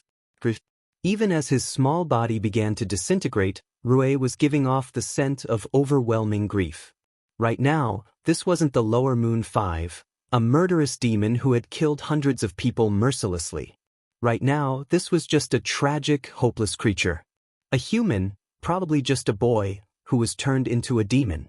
And it appeared that now, moments before death, Rei regained his humanity. Tears welled up in his eyes. Tanjirou didn't hesitate at all. He knelt down and laid a comforting hand on his back, gazing at the demon empathetically with kind, warm eyes. With his other hand he reached out and held Rue's hand. Neither of them spoke, but tears flowed freely down Rue's face. He stayed like this until Rue's body disintegrated into ashes and only his clothes remained. Triplets. Hands as warm and gentle as sunlight. Eyes filled with kindness. Is this what a true family feels like? It is. Rue looked up with a gasp. His mother and father smiled at him, love and affection clear in their gazes. "And if you've forgotten what family feels like, then we'll just have to show you again," his mother said, kneeling down next to him. "Even if we have to follow you to the depths of hell itself," his father said, kneeling down as well. Rue stared at them with wide eyes, his hair slowly returning to black and his eyes reverting to bright blue. Then he sobbed as guilt and happiness and regret flooded his mind. His parents drew him into a warm embrace, tears appearing in the corners of their eyes as well. "I'm sorry," Rue cried. "I'm sorry. I'm sorry. I'm sorry." And around them, their world burned. Triplets. Tanjirou was silent for a moment before the cat Shichamaru appeared. He used the syringe to collect the blood on the ground before placing it on the wooden box on the cat's back. The cat vanished, its job done. Then he stood up. The other female demon had already fled in the middle of the fight. Tanjirou walked back to where the girl and Nezuko were and smiled. "Hello. I'm Kamado Tanjirou, and that's my little sister, Kamado Nezuko. It's nice to meet you." "Hello," she said quietly. "I'm Tsuyuri Kaneo." Then, after a slight pause, "Why did you save me?" "Because I didn't want you to die," he responded cheerfully. "So you can eat me yourself?" "What?" Tanjirou looked appalled. "No, of course not. Why would I ever want to do that?" "You're a demon," she said simply. "You kill and eat people." "Never!" Tanjirou exclaimed. "Nezuko and I have never hurt or eaten a human before." Kaneo tilted her head. With her eyesight, she could see that he was telling the truth. But that was impossible, right? "Are you going to kill me now?" she asked. With her blade carved into pieces, she was completely defenseless. And she wasn't sure if she could take him even if she had her blade. She was at his mercy. "No. I promise you, we mean no harm," Tanjirou proclaimed sincerely. Then he tensed up as he sensed someone approaching fast. A new figure burst into the clearing. Tanjirou reacted immediately, blocking a blow meant for his head. He could only thank the gods that Nezuko wasn't targeted. The newcomer skidded to a stop a few meters away from him, then turned around to regard him with dull blue eyes. "Release her," he commanded. "If you harm her—" His eyes widened in shock as recognition entered his gaze. "You." Tanjirou frowned in confusion before his eyes widened as well. "You're the demon slayer from that day," he paused. "I don't think I ever caught your name though." "Tomioka Ju," Ju replied, still staring at him in shock. "And you're Kamado Tanjirou." His gaze shifted over to Nezuko. "And Kamado Nezuko." His eyes narrowed in rage. "So you two finally showed your true colors, did you? Everyone dead on this mountain, you're responsible for it? It appears I've made a mistake." He raised his blade. "Allow me to rectify it." "What? No." Tanjirou raised his hands defensively. "I came here to stop the demon doing that. I even saved Kaneo." Jill looked over at the girl he recognized as Shinobu Tsuguko. She gave a single nod in confirmation. "And you haven't harmed a single human?" he asked him, just to be sure. Tanjirou nodded vehemently. "Not a single one. Nezuko and I are able to regain energy through sleeping." For a tense moment, Ju didn't say anything. Then he lowered his blade. "I see. Forgive me for my outburst." "It's fine." Tanjirou's eyes widened as another figure burst into the clearing. This time, a woman with black hair with dark purple tips, gradient purple eyes, and a smile on her face. She gave off the scent of anger. He hastily deflected another stab aimed at him, and she too came to a graceful stop next to Ju, facing away from him. "Tomioka," she said pleasantly. "Why are you just standing here and not rescuing Kaneo?" "Shinobu," he greeted. "This situation isn't what you think it is." "Oh." Shinobu turned around to look pointedly at Tanjirou and Nezuko. Then at Kaneo, who was standing next to them. Then at her broken sword on the ground. She raised an eyebrow. "Then enlighten me, Tomioka. What is this situation?" He remained silent. "Oh my," Shinobu raised a hand to her mouth. "You don't know either, do you? So instead of killing those demons to save Kaneo, you're just standing here uselessly." Do you really trust those two demons that much? Weren't you the one who told me that demons and humans could never become friends? How should I put this? She smiled at him. This is exactly why nobody likes you, you know. There was a long moment of silence. I'm not. Ju began, Shinobu and Tanjiro both unconsciously leaning forwards in anticipation of his response. I'm not disliked by people. Another silence descended over them. Ah, my apologies, Shinobu said. You have yet to realize what people think of you, huh? That was uncalled for. Please forgive me. Tanjiro looked over at Ju in concern. The older man didn't have the healing factor of demons. Would he be okay? Boy, Shinobu called to him. Tanjiro snapped to attention. If you don't release the beautiful girl next to you right now, then I'll cut it off, she said sweetly. Repeatedly. Both Ju and Tanjiro flinched. What? Tanjiro gasped. Did I stutter? Shinobu continued, her smile not even faltering. If you harm even a single hair on Kaneo's head, then you'll experience the worst pain imaginable for the rest of your short life. Nezuko growled at her threateningly, and Ju, Shinobu, and Kaneo all tensed up. Nezuko calmed down. I'm sure she didn't mean anything by it, Tanjiro placated with a nervous chuckle. Kaneo, free to go, I guess. Kaneo stared at him. Please go. He tried again. Hesitantly, Kaneo walked past him, shoulders tense as if she was worried he was going to attack her from behind. She didn't relax until she was next to Shinobu. I'm surprised, Shinobu breathed. You actually didn't do anything. Where's the old man? Ju suddenly asked. Tanjiro frowned before he understood. He's gone. Ju's gaze softened minimally. I see. And I presume he gave you his blade. He did. It's a fine blade, Ju offered tonelessly. Shinobu looked at him incredulously as if she couldn't believe he was discussing blades with a demon. Thank you. Tanjiro smiled. Well, it's nice to meet you again, Tomioka, and you too as well, Kaneo, Shinobu, but we should get going soon, he said, looking at the east. Dawn was approaching. Shinobu raised her blade, and Tanjiro belated realized that wasn't a normal blade. It had a needle-like tip. And the scent. Poison. Not before I get some answers, she said, the smell of her anger increasing. Who are you? Why you here? Why didn't Tomioka immediately kill you too? The last one, she directed it towards the man in question, who just gazed back emotionlessly. Tanjiro hesitated, taking a step back. I'm sorry, but we really should be going now. Shinobu smiled. I won't let you. As he gazed upon the scene in front of him, Ju was struck by a sense of uncertainty that he hadn't felt since he was a child. Shinobu was smiling at Tanjiro, her blade held at the ready. Meanwhile, Ju could see Tanjiro biting his lip nervously, clearly hesitating on what to do. Ju still couldn't believe they were here. The two demons he had spared on that fateful day. He had returned to the snowy mountain where he first met them more than once, but every time, the old man had stopped him from seeing them, promising him that they were being taken care of. He still remembered just how extraordinary they were. The demon girl who protected the boy without a second thought, blocking an attack aimed at him with her own body. The demon boy whose eyes had been so kind and warm, eyes that had reminded him of Sabito. And now they were here, on a mountain surrounded by demon slayers. Facing against two pillars to boot. Emotions warred agitatedly within him even as his expression remained impassive. What should he do? Should he help Shinobu? But he didn't want these two demons to die. Yet at the same time, if he betrayed the Demon Slayer Corps and aided these two demons, please let us leave?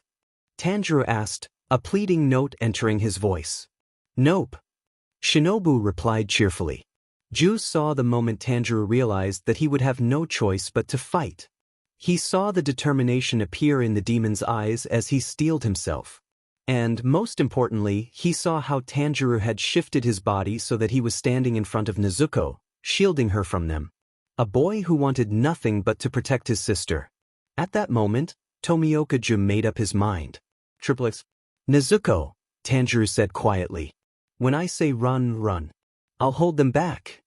Nezuko looked at him, the only sign of emotion being the faint flickering of her pink eyes. "Oh." Shinobu smiled. "You're trying to save your sister? How noble of you." Tanjiro didn't respond, instead gripping his sword tightly. There was another moment of tense silence. To Shinobu's surprise, it was Ju who broke it. "Kamado Tanjiro," the water pillar spoke, his tone betraying no emotion. He regarded Tanjiro with dull blue eyes. "Go." Before Shinobu could comprehend what he meant, Tanjiro abruptly exploded into motion. Shinobu tensed up but blinked when Tanjiro merely bowed down.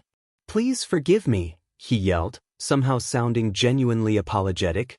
"Thank you, Tomioka."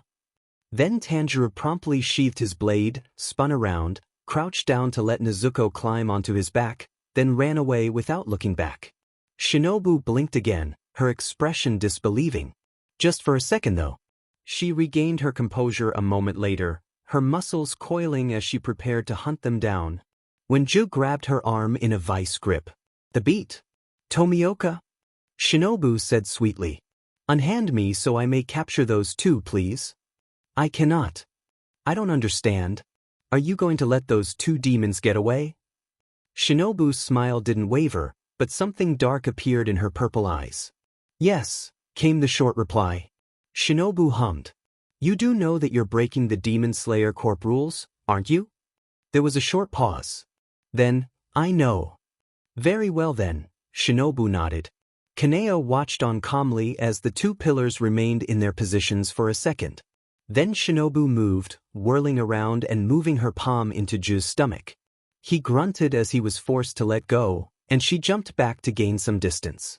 Simultaneously, Kaneo exploded into action, taking advantage of the opening to sprint on ahead after the demons with only a broken sword.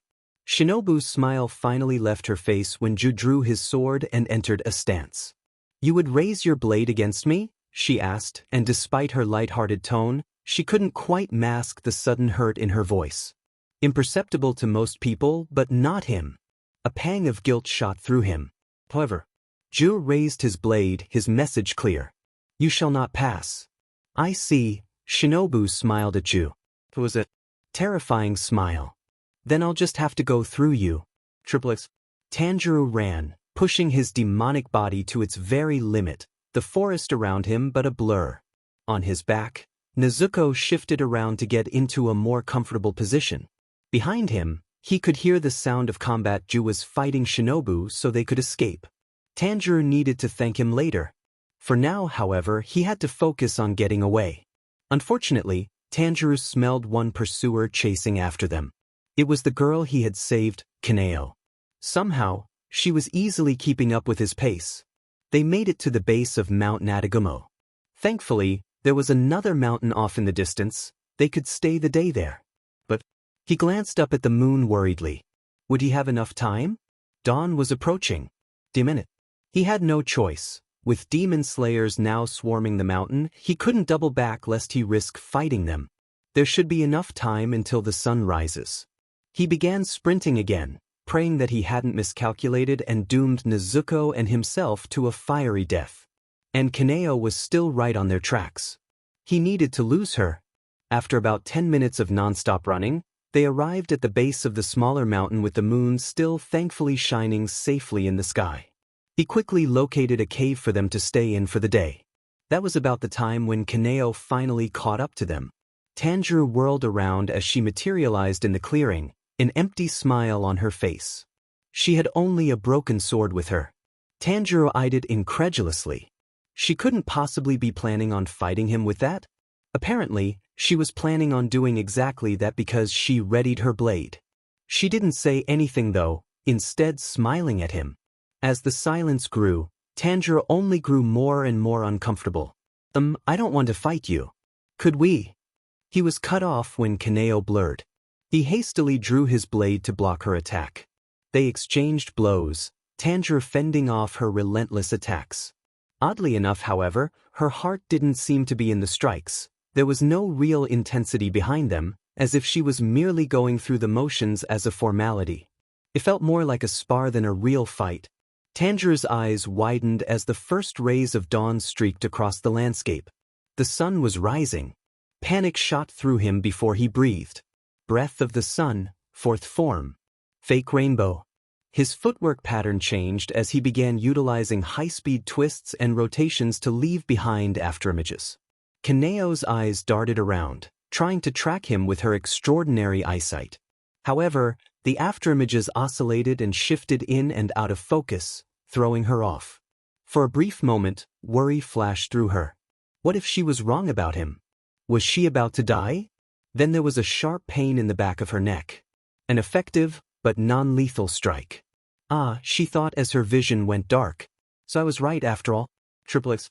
Tanjirou quickly caught Kaneo as she collapsed, having fallen unconscious from the edge-hand chop to the nape of her neck. Guilt shot through him, but he suppressed it. Daylight was coming. He had no choice. Get into the cave. Hurry, he shouted to Nezuko. She made a noise of assent, swiftly entering the cave. Tanjirou then glanced at Kaneo. For a second, he considered just leaving her lying in the middle of the forest, but he quickly dismissed that idea. His mother would never forgive him if he treated a lady like that. Besides, it would be a scummy move. But what should he do? He winced as his skin began steaming. There was no time to waste. He made his decision in a split second, rushing into the cave as the sun slowly rose overhead, Kaneo still in his arms. Triplets. Nezuko looked at him. Then she looked at Kaneo, who was lying on the ground, Tanjirou's rolled-up haori serving as a makeshift pillow. Then she looked back at him. I didn't want to leave her unconscious in the middle of the forest, Tanjirou explained. Nezuko gave a quiet hum of understanding before curling up beside him. He absently stroked her hair, leaning back against the wall of the cave from where he was sitting. We did it, Nezuko, he whispered, a smile spreading across his face. We defeated a demon moon. Now we're one step closer to turning you back into a human. All Tanjirou heard in response was soft, even breathing. Nezuko had already fallen asleep. He laughed quietly. Good night, Nezuko. Triplets. Kaneo woke with a start, her eyes snapping open. She was lying on a hard, uneven surface. There was something soft under her head. Everything came rushing back to her. She had followed the demon, Tanjirou, to a cave, where he had knocked her unconscious when the sun rose. After that, what happened? Kaneo sat up, observing her surroundings. She was in a dim cave, the only source of light coming from the entrance a solid 5 meters away. Glancing down, she saw that her head had been resting on a rolled-up black and green checkered haori. Her sword was nowhere to be seen. You're awake. Kaneo snapped her head around to see Tanjirou sitting against the wall of the cave. Nezuko was snuggled against him, fast asleep. I'm sorry about earlier, Tanjirou continued, scratching his cheek awkwardly. But, well, the sun was coming up, so I panicked and knocked you out. I hope you're all right. Kaneo smiled, her pink lilac eyes emotionless. After waiting several seconds for her to respond, Tanjirou coughed awkwardly before smiling back, and Kaneo was once again taken aback by the sheer kindness and care in his smile. If I may ask, why did you attack us? Kaneo continued smiling. You weren't fighting for real earlier, weren't you? Tanjirou pressed. I could tell by the intensity of your attacks. Why did you hold back? Kaneo regarded him for a moment with the same empty smile. Then she reached into her haori and withdrew a single well-worn coin. Oh, what's that? Tanjirou asked enthusiastically, his eyes lighting up with curiosity. She didn't respond, instead flipping the coin into the air. Tails I speak. Heads I don't. It landed heads. Something rose up deep within her. It felt similar to the anger she had felt when facing Rue, although of a much lesser degree. Annoyance or irritation, perhaps? She didn't know. Whatever it was, she didn't like the feeling of it. It was unpleasant. However, the coin had landed heads. And so, she wouldn't speak. She looked back at Tanjirou and smiled. Slowly, Tanjirou's smile dimmed as he realized that she wasn't going to respond. Oh, he said, seeming crestfallen. I'm sorry. I just remembered that I'm a demon and you're, well, a demon slayer. No, it wasn't that. It was just because she couldn't make choices of her own, so her coin made it for her. It had nothing to do with the fact that he was a demon. I'll stop bothering you, Tanjirou said, his smile becoming sad. You may leave if you want. I won't keep you here. Please, I beg of you, don't bring back the demon slayers. The sun was still out, meaning that he couldn't escape. She wouldn't do that. He had saved her, after all. It may be against the core rules, but I truly believe that someday there will be a demon who has never harmed a human. And if I ever meet such a demon, I will gladly give them my cherished love until I die, for demons are tragic, hopeless creatures. Peace will come one day, Kaneo, and when it does, we must be prepared to accept it with open arms. When given the option between following core rules or fulfilling Kane's dream, the choice was clear. So there was no reason for his smile to look so sad. No reason at all. Tanjirou let out a heavy sigh. You may not believe me, he said, his tone dejected, but I was telling the truth when I said that we had never hurt a human before. I swear. She knew that he had been telling the truth. Her supernatural eyesight had confirmed that his body language and expression had been entirely sincere. Sure, at first she hadn't fully believed it, but after he had used non-lethal measures and she woke up unharmed, she knew that he was being genuine. So why? Why was his smile disappearing? But I'm a demon now. Tanjirou's gaze was downcast, and Kaneo felt a pang of something shoot through her when she saw his smile completely disappear. She didn't like this feeling. I understand why you wouldn't trust me. I believe you. The words escaped her before she realized it.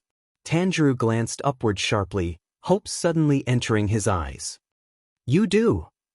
Kaneo nodded, still not believing that she had spoken. I have good eyesight. I know you weren't lying.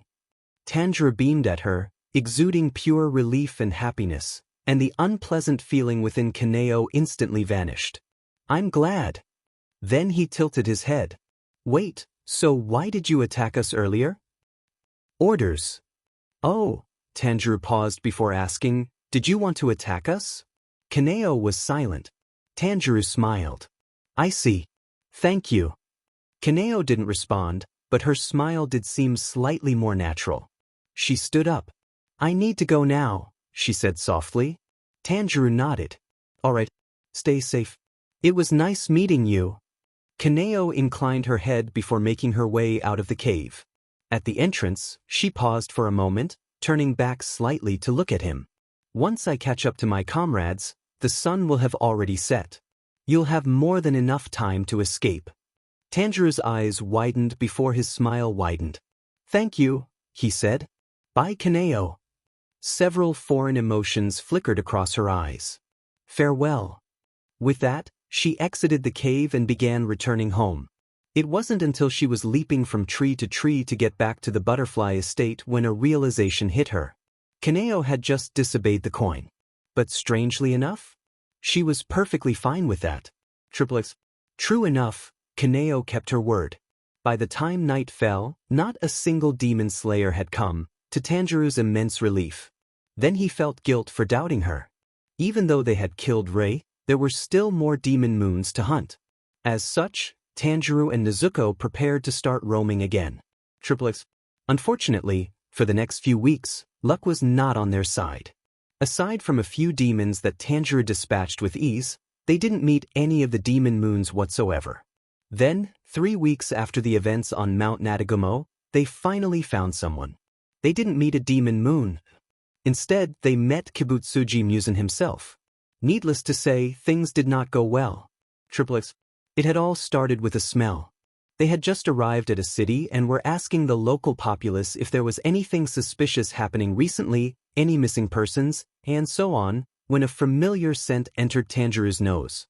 He immediately froze up in shock before his breathing became shallow and irregular, nearly hyperventilating. Tanjirou knew that smell. He would never forget that smell as long as he lived. The smell of that man. Nezuko looked at him curiously. He's here, Tanjirou whispered, his hands shaking. Kibutsuji Musen. A growl escaped Nezuko as veins bulged on her face, her pupil dilating into slits. Tanjirou probably looked the same, judging by the wary looks the passing-by pedestrians were giving them. He didn't care.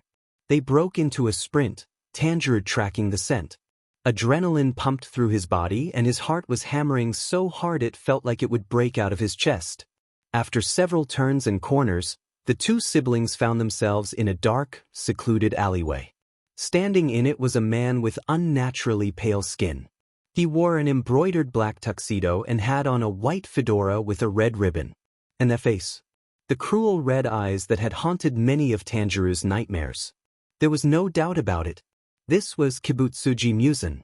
Tanjirou's vision became tunneled as he stared at Kibutsuji, his internal temperature rising rapidly. Kibutsuji didn't appear to have noticed them yet. He was currently holding up a human by the throat, and Tanjirou realized with a start that Kibutsuji's fingers were digging into the man's throat. Before Tanjirou could say anything, the man began screaming, thrashing around in pain before stilling. Kibutsuji dropped him and the man landed in a heap on the ground. Tanjirou's heart squeezed painfully as the anger within him grew. Beside him, Nezuko growled, her claws lengthening. The sound drew Kibutsuji's attention. He turned toward them, his eyes narrowing. "Oh, two demons?"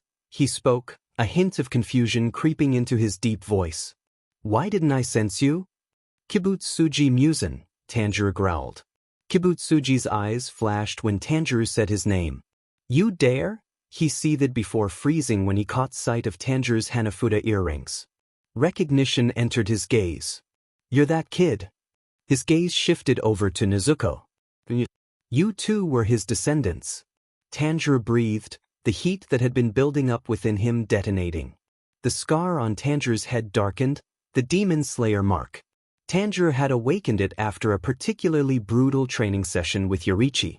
Simultaneously, a strange calm settled over him as the world became slower, or rather, his perception of the world became many times faster. He had only ever entered this state twice before, once when he had fought Ju all those years ago on that snowy mountain and once when he had fought Yorichi during the final test. Transparent world. Kibutsuji's form flickered before Tanjirou saw his muscles and bones and blood flow and, was that 7 hearts and 5 brains? No matter. Tanjirou just had to destroy them all then. Breath of the sun, 7th form. Sunflower lance.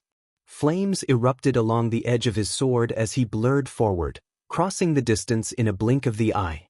Kibutsuji's eyes widened in shock as Tanjirou's sword pierced through one of his hearts, blood splattering outward. "What dash? That blade," he breathed disbelievingly, looking down at the black Nichiren blade. "It's his." His blade still implanted in Kibutsuji's chest, Tanjirou slashed outward, tearing through flesh with ease. Kibutsuji coughed out blood.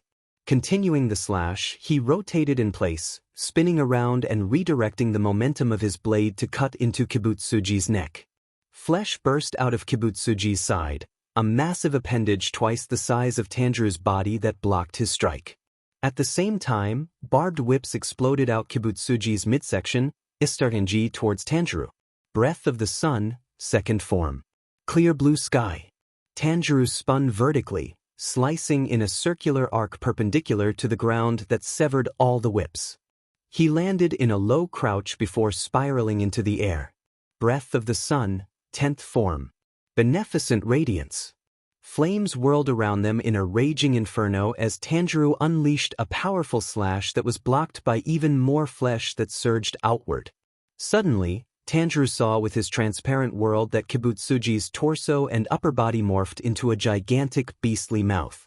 He barely had enough time to brace himself before a piercing scream slammed into him, the force of the shockwave damaging several of his internal organs and causing his entire body to lock up.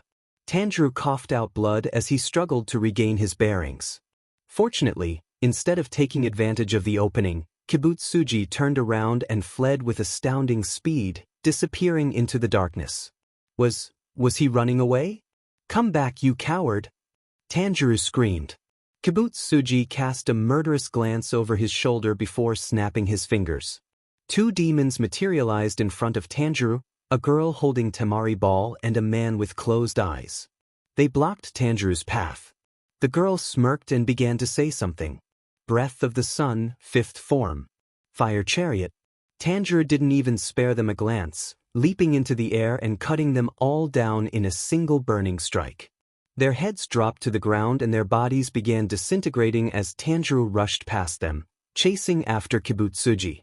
He burst out of the alleyway, and he drew in a horror-filled breath. People were turning into demons on the street, small wounds on their necks. He saw Kibutsuji running away, disappearing into the crowd of panicking people. Tanjirou gritted his teeth. If he got distracted now, then Kibutsuji would get away. However, it wasn't like he could leave these people either. Diminute, diminute, diminute. Kibutsuji Musen. Tanjirou roared. I won't let you get away. No matter where you go.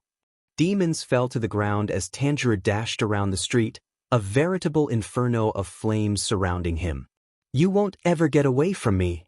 I'll follow you to the depths of hell itself, and my blade will claim your head. He was just a blur of movement by this point, but even as he cut down the horde of demons, his eyes were solely focused on Kibutsuji's retreating form. The Demon King was almost out of sight now. Anger coursed through Tanjirou's veins. For as long as I breathe, I won't ever forgive you. With that, the final demon fell. Tanjirou breathed heavily, his demon slayer mark and transparent world disappearing. He briefly contemplated following Kibutsuji's scent, but that would only result in more people being forcibly turned into demons. He couldn't allow that. Thank the gods nobody else had been hurt. He'd managed to protect all the humans from the rampaging demons. But as for the demons themselves, in it, he whispered one last time, clenching his fists so hard his claws drew blood. A tear slowly trickled down his cheek, of sadness and rage and frustration and bitterness. Nezuko ran up next to him. She took one look at him before reaching out and hugging him tightly. Tanjiro buried his face into her hair, his entire body shaking like a leaf. He stayed like that for several moments. Finally, he pulled away, wiping furiously at his eyes. Let's go. We need to leave before the police come. Nezuko gave a hum of understanding. Together, they ran away, leaving behind nothing but piles of ash. Triplets. Fear. Pure, unadulterated fear coursed through Kibutsuji Musen's body. His entire body trembled and his pupils dilated in and out. What the hell was that? What in the utter hell was that?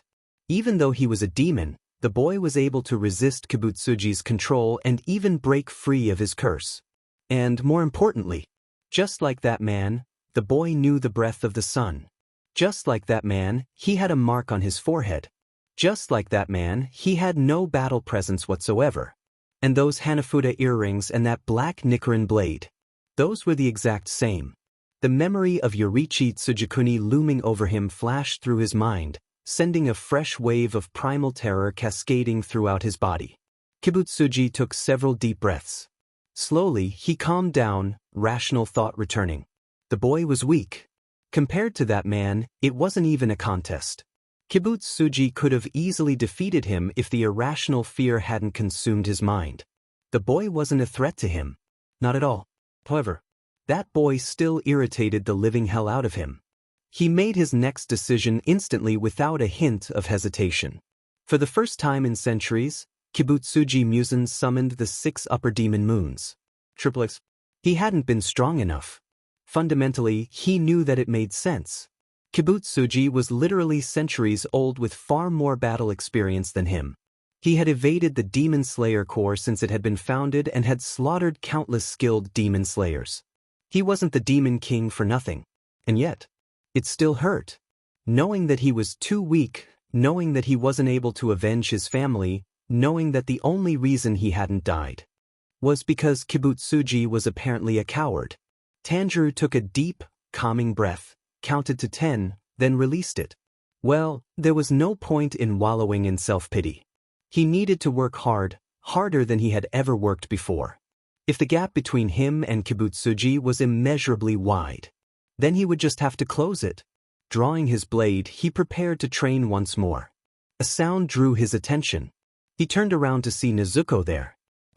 What is it, Nezuko? Nezuko's claws sharpened and veins pulsed to life on her face. Tanjirou frowned momentarily in confusion before understanding dawned. You want to train too? He asked. Nezuko made a noise of agreement, her typically impassive eyes aflame with determination. And Tanjirou remembered. He wasn't the only one who had suffered at the hands of Kibutsuji Musen. Nezuko had been there too, and she was probably just as furious as him, if not even more so. You're right. I'm sorry. During that battle, I completely forgot about you. I just rushed at Kibutsuji Musen without thinking. Tanjirou smiled, an identical look of determination appearing in his eyes. Next time, we'll defeat him together. X. And so they trained. They stopped roaming around. It was unlikely for them to just randomly run into a demon moon anyway. Until one night, the cat Shichamaru appeared in front of them, a letter on its back. Tanjirou brightened at the sight. Tamayo had probably sent them more information. Under the moonlight, he scanned the letter and froze in horrified shock at what he read. Oh no. This was bad. Change of plans, Nezuko, he muttered. We need to get to the Ubuyashiki estate. Now. Nezuko tilted her head questioningly. Tanjiro looked up from the letter, his face pale. Tomioka-ju is about to be executed by the Demon Slayer Corps. And it's all because of us. Approximately a month ago. Tomioka-ju, do you have anything to say in your defense? Kagai asked.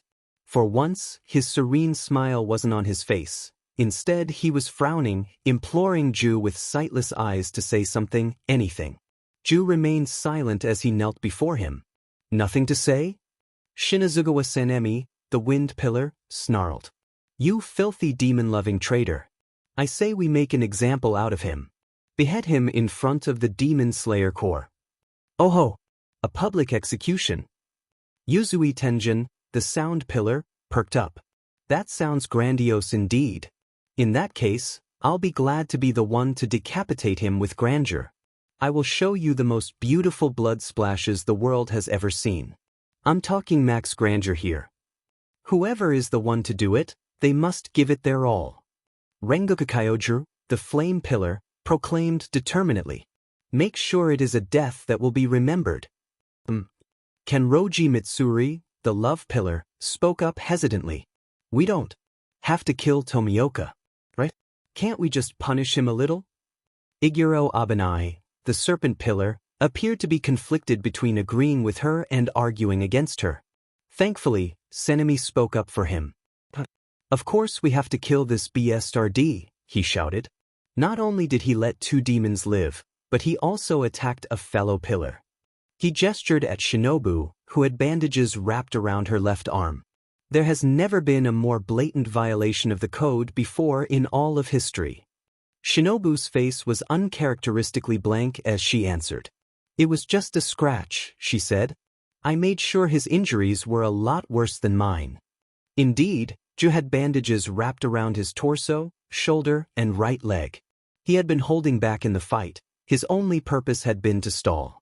Now that had been awkward, after Ju had surrendered the fight once the two demons were too far away to chase, Shinobu had still bandaged him up, emitting a menacing aura the entire time. Of course, she did rub some poison into his wounds so they would sting like crazy, but it was just an honest accident. To Abanai's objections, Ju was also unrestrained since he had come without resisting. Takeda Mwichuru, the mist pillar, vacantly gazed up at the sky. Those clouds look pretty. The poor soul, Haimanmajiomii, the stone pillar, murmured as tears ran down his face. I never thought Tomioka would descend upon the path of darkness. Let us put him out of his misery before he falls even further. Namu Amida Butts. The only question is why, Shinobu said, her stare piercing into Ju. He refused to look at her. Why would he fight on the behalf of two demons? Why would he let two demons live? Mitsuri perked up. Shinobu's right. Ju's been our trusted ally for a long time. He must have had a good reason, right? Sanemi snorted. Please. There is not a single good reason in the world to save demons. He clenched his fist tightly. Just accept the fact that he betrayed us. Back when I was a monk, I've seen even the most noble and virtuous of people turn their backs on good and become corrupted, Himejima said regretfully. When you face the darkness every day, sometimes it becomes a part of you. There is no use in pointlessly arguing amongst ourselves, Yuzui cut in. It's far too unsightly. Let us hear what Tomioka has to say and then decide. There was a long moment of silence as the pillars awaited his response. Ju said nothing. Indeed, the sheer calm and serenity he exuded was impressive, as if he was peacefully relaxing in an aesthetic garden instead of facing imminent death. Yuzui clenched his fist against his heart, briefly overcome by emotions. While Tomioka may have violated the code, at least he's doing it with maximum grandeur, he uttered. That I can respect. My children, I urge you to reconsider, Kagaya spoke. There is no need for an execution. I respectfully disagree. Rengoku declared. We pillars are supposed to be the leaders of the Demon Slayer Corps. As such, we must be held to a higher standard than the others. Besides, what if those two demons go and kill even more people? Tomioka must take responsibility. I'm grandiosely opposed as well. Yuzui spoke, pointing a thumb at himself. If Tomioka can't prove that he had a justifiable reason, then he must receive the most grandiose punishment there is. Even if you desire Tomioka to live, Himejima said, tears flowing down his face, I'm afraid I must oppose you on this matter. Let us take pity on his poor soul. Death is the only thing scum like him deserves, Sanemi growled. I respectfully request that we execute him so nobody would ever even think of helping a demon again. Kill him, Abanai said flatly. There is no way I can trust him after the stunt he pulled. I think we should let Tomioka live, Kenroji said hesitantly. We can give him a different punishment. I'm fine either way, Muichiro said tonelessly. I'll just forget anyway. Shinobu was silent for a moment as she gazed at Ju. Then she nodded. We have rules, she intoned quietly. And Tomioka broke them. Pillar or not, he has to face the consequences. She then hesitated. Perhaps death may be too harsh, however. As Mitsuri said, we can give him a different punishment. Ju showed no outward reaction. A compromise, then, Kagaya decided with a tone of finality. We shall hold off on the decision for now. The pillars erupted into objections, but he simply raised his finger to his nose and they all quieted instantly. Ju shall be placed under house arrest for a month, he continued. After that, if no further evidence is uncovered, then we shall proceed. Evidently, Kagaya was hoping that in that month, he would be able to come up with some way to salvage the situation. Just one moment, Sanemi growled. What if he's working with Kibutsuji Musen? All the pillars tensed up. Ju spoke for the first time since the meeting began. I'm not, he stated calmly. Sanemi scoffed. And you expect us to believe that? I believe him, Shinobu said. Besides, if Tomioka had met Kibutsuji Musen before, then he would have been turned into a demon. Himejima nodded. I agree. Whatever reason Tomioka decided to betray us, it wasn't because of Kibutsuji Musen. Sanemi crossed his arms but let the issue go. Fine. Are we in agreement, then? Kagaya asked. There was a muttering of agreement. Once Himejima and Sanemi returned from restraining and escorting Ju away, Kagaya sighed. Now that we have that unpleasant matter finished, let us move on to other topics. First off, we need to schedule funerals for all the demon slayers that perished. Triplets. Kagaya sipped his tea, a thoughtful expression on his face. Ju sat across from him, expressionless. They were alone in the room, the meeting having already been finished and the pillars having left. They're truly remarkable, aren't they? Kagaya said after a long moment. Ju furrowed his brow in confusion. Tanjirou and Nezuko, two demons that have never harmed a human before. Ju's eyes widened slightly when he realized he'd never told Kagaya their names. How do you? Kagaya smiled serenely. I have my ways, he answered. I know you didn't betray us, Ju. And perhaps it was the incredible stress of the day, of being condemned by his allies and nearly executed, or perhaps it was the sheer unshakable faith in Kagaya's tone, but whatever the case, emotions surged up within Ju, momentarily overwhelming him. He didn't tear up, he was no longer that crybaby from so long ago, but he did have to take several seconds before he was confident he could speak again without his voice wavering. Thank you, Ju bowed his head. The only problem is the other pillars, and Kagaya suddenly looked so very tired, his smile disappearing. Convincing them will be difficult. I don't even blame them. The idea of there being a good demon is inconceivable, something that only exists in the realm of impossibility. I presume that's why you didn't try to defend yourself during the meeting. Ju nodded. Yes. I was aware that no matter what I said, they would not believe me. It would have simply been a waste of breath. Kagaya nodded, taking another sip of tea. Fortunately, I've already set a plan in motion. You will not be executed, Ju, that I swear to you. Ju inclined his head. Then he paused. A plan? Kagaya gave an enigmatic smile. Have you spoken to Kaneo yet? Triplets. Tomioka is at risk of being executed? Kaneo asked, blinking in shock. Shinobu had just returned from the pillar meeting and told her about what happened. Shinobu sighed. Yes. I can't say I'm really surprised, however. His actions were a massive breach of the code. Letting two demons escape as a pillar. Her gaze turned pensive. Tomioka, just what are you thinking? She muttered under her breath. Did the pillars already decide? Kaneo questioned. No, Shinobu shook her head. Oyakata-sama placed Tomioka under house arrest for a month. I suspect he hopes that the pillars will cool off in that time, as well as allowing him to come up with some way to deal with the situation. Kaneo was silent for a moment. Shinobu smiled reassuringly at her. Don't worry though. As much as I hate to admit it, Tomioka did betray the demon slayers. No, he didn't, Kaneo said.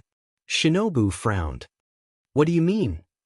Kaneo looked at her, and Shinobu was startled to see a trace of determination in her normally emotionless gaze. The Demon Slayer Corps' mission is to eliminate demons that kill and eat humans, Kaneo said, her voice soft yet unfaltering. Tanjirou and Nezuko have never eaten a human before. Therefore, Tomioka didn't violate the code by sparing them. There was a moment of silence. How do you know that? Shinobu asked, an indecipherable look in her eyes. Tomioka didn't tell me anything. Kaneo paused, hesitating. Her hand wavered slightly, drifting toward where her coin was kept before it halted suddenly. After several seconds, she spoke. I was defeated by Tanjirou and knocked unconscious. When I awoke, I was in a cave with them, completely unharmed. He let me go free. And when he told me that they hadn't killed or eaten any humans before, I could see that they were telling the truth. Shinobu had gone dead still at her words, her body tense and her face pale. Her customary smile had disappeared, replaced by a look of shock and fear. What? She breathed. You were captured by those two demons? Kaneo nodded. But the Kasugai crow said that you were safe. Kaneo blinked in confusion. It was the only reason why we didn't go look for you. Your Kasugai crow said that you weren't in any danger. Shinobu continued frantically before her eyes widened. You're not hurt anywhere, are you? She rushed forward and began checking Kaneo over for injuries. I'm fine, Kaneo assured her. They didn't hurt me. Shinobu looked at her worriedly. Are you sure? Kaneo nodded. Shinobu relaxed somewhat, though she was still tense. That's good. Then, after a brief pause, she asked, what happened? Kaneo retold the events, her chasing them through the mountain, Tanjirou knocking her out, her waking up in the cave and him letting her go. She also told Shinobu about how Tanjirou had saved her from Rue's threads, and how her supernatural eyesight had revealed that he was being completely sincere. By the time she finished, Shinobu's purple eyes were wide. Is it really true? She asked disbelievingly. It is, Kaneo said quietly. Shinobu appeared deeply troubled. I'll inform Oyakata-sama about this tomorrow, she finally said. If this is true, then Tomioka needn't be executed after all. She paused. Although, considering the Kasugai crows, she muttered, I wouldn't be surprised if he already knows. Triplets. But what if you were wrong about those two? Ju questioned after Kagaya's explanation of the events that afternoon. What if Tsuyuri really was in danger? Do you think Tanjirou or Nezuko would have been a danger to her? Ju shook his head. No, but that's different. You've never met them before. Kagaya regarded him with sightless eyes. Do you trust me, Ju? Yes, Ju answered immediately. Then please trust me when I say that I knew there was absolutely no chance at all of Kaneo getting hurt, Kagaya said with conviction. My intuition, if you will. I would never gamble with my children's lives like that. The water pillar inclined his head acceptingly after a moment. The Ubuyashiki family always had a legendary intuition. Very well. So now what do we do? Kagaya smiled. For now we wait. Let the tensions cool down first. After that, I'll need to send an important letter. X. Dear Kamado Tanjirou, I am Ubuyashiki Kagaya, the leader of the Demon Slayer Corps. Lady Tamayo, a good friend of mine, informed me about you and your little sister Nezuko. Two demons who do not consume humans and are hunting the demon moons in pursuit of a cure. It is truly remarkable. You have gone through much pain and suffering. Your entire family has been killed by Kibutsuji Musen, and you yourself have been turned into a demon. I cannot imagine just how painful it must have been. And yet, despite staring death itself in the face, you continued fighting, you continued advancing. You never gave up. From the bottom of my heart, I admire you, Tanjirou. I am writing to you because your actions may lead to the death of one of my children. Allow me to explain. As you may know, in order to cover your escape, Tomioka-ju decided to engage in combat with Kochu Shinobu, and in doing so violated the code. Naturally, the pillars took offense to that. The majority has decided on execution as a punishment, and though I have delayed it for a month, they will make the final decision tomorrow. Needless to say, I wish to prevent that. There will be a trial tomorrow night held at the Ubuyashiki estate. I humbly beseech you to come give your own side of the story. Show the pillars that you and Nezuko are truly good, peaceful demons. This will also aid in your quest to find a cure, as you will then be able to work together with my pillars to hunt down and defeat the demon moons.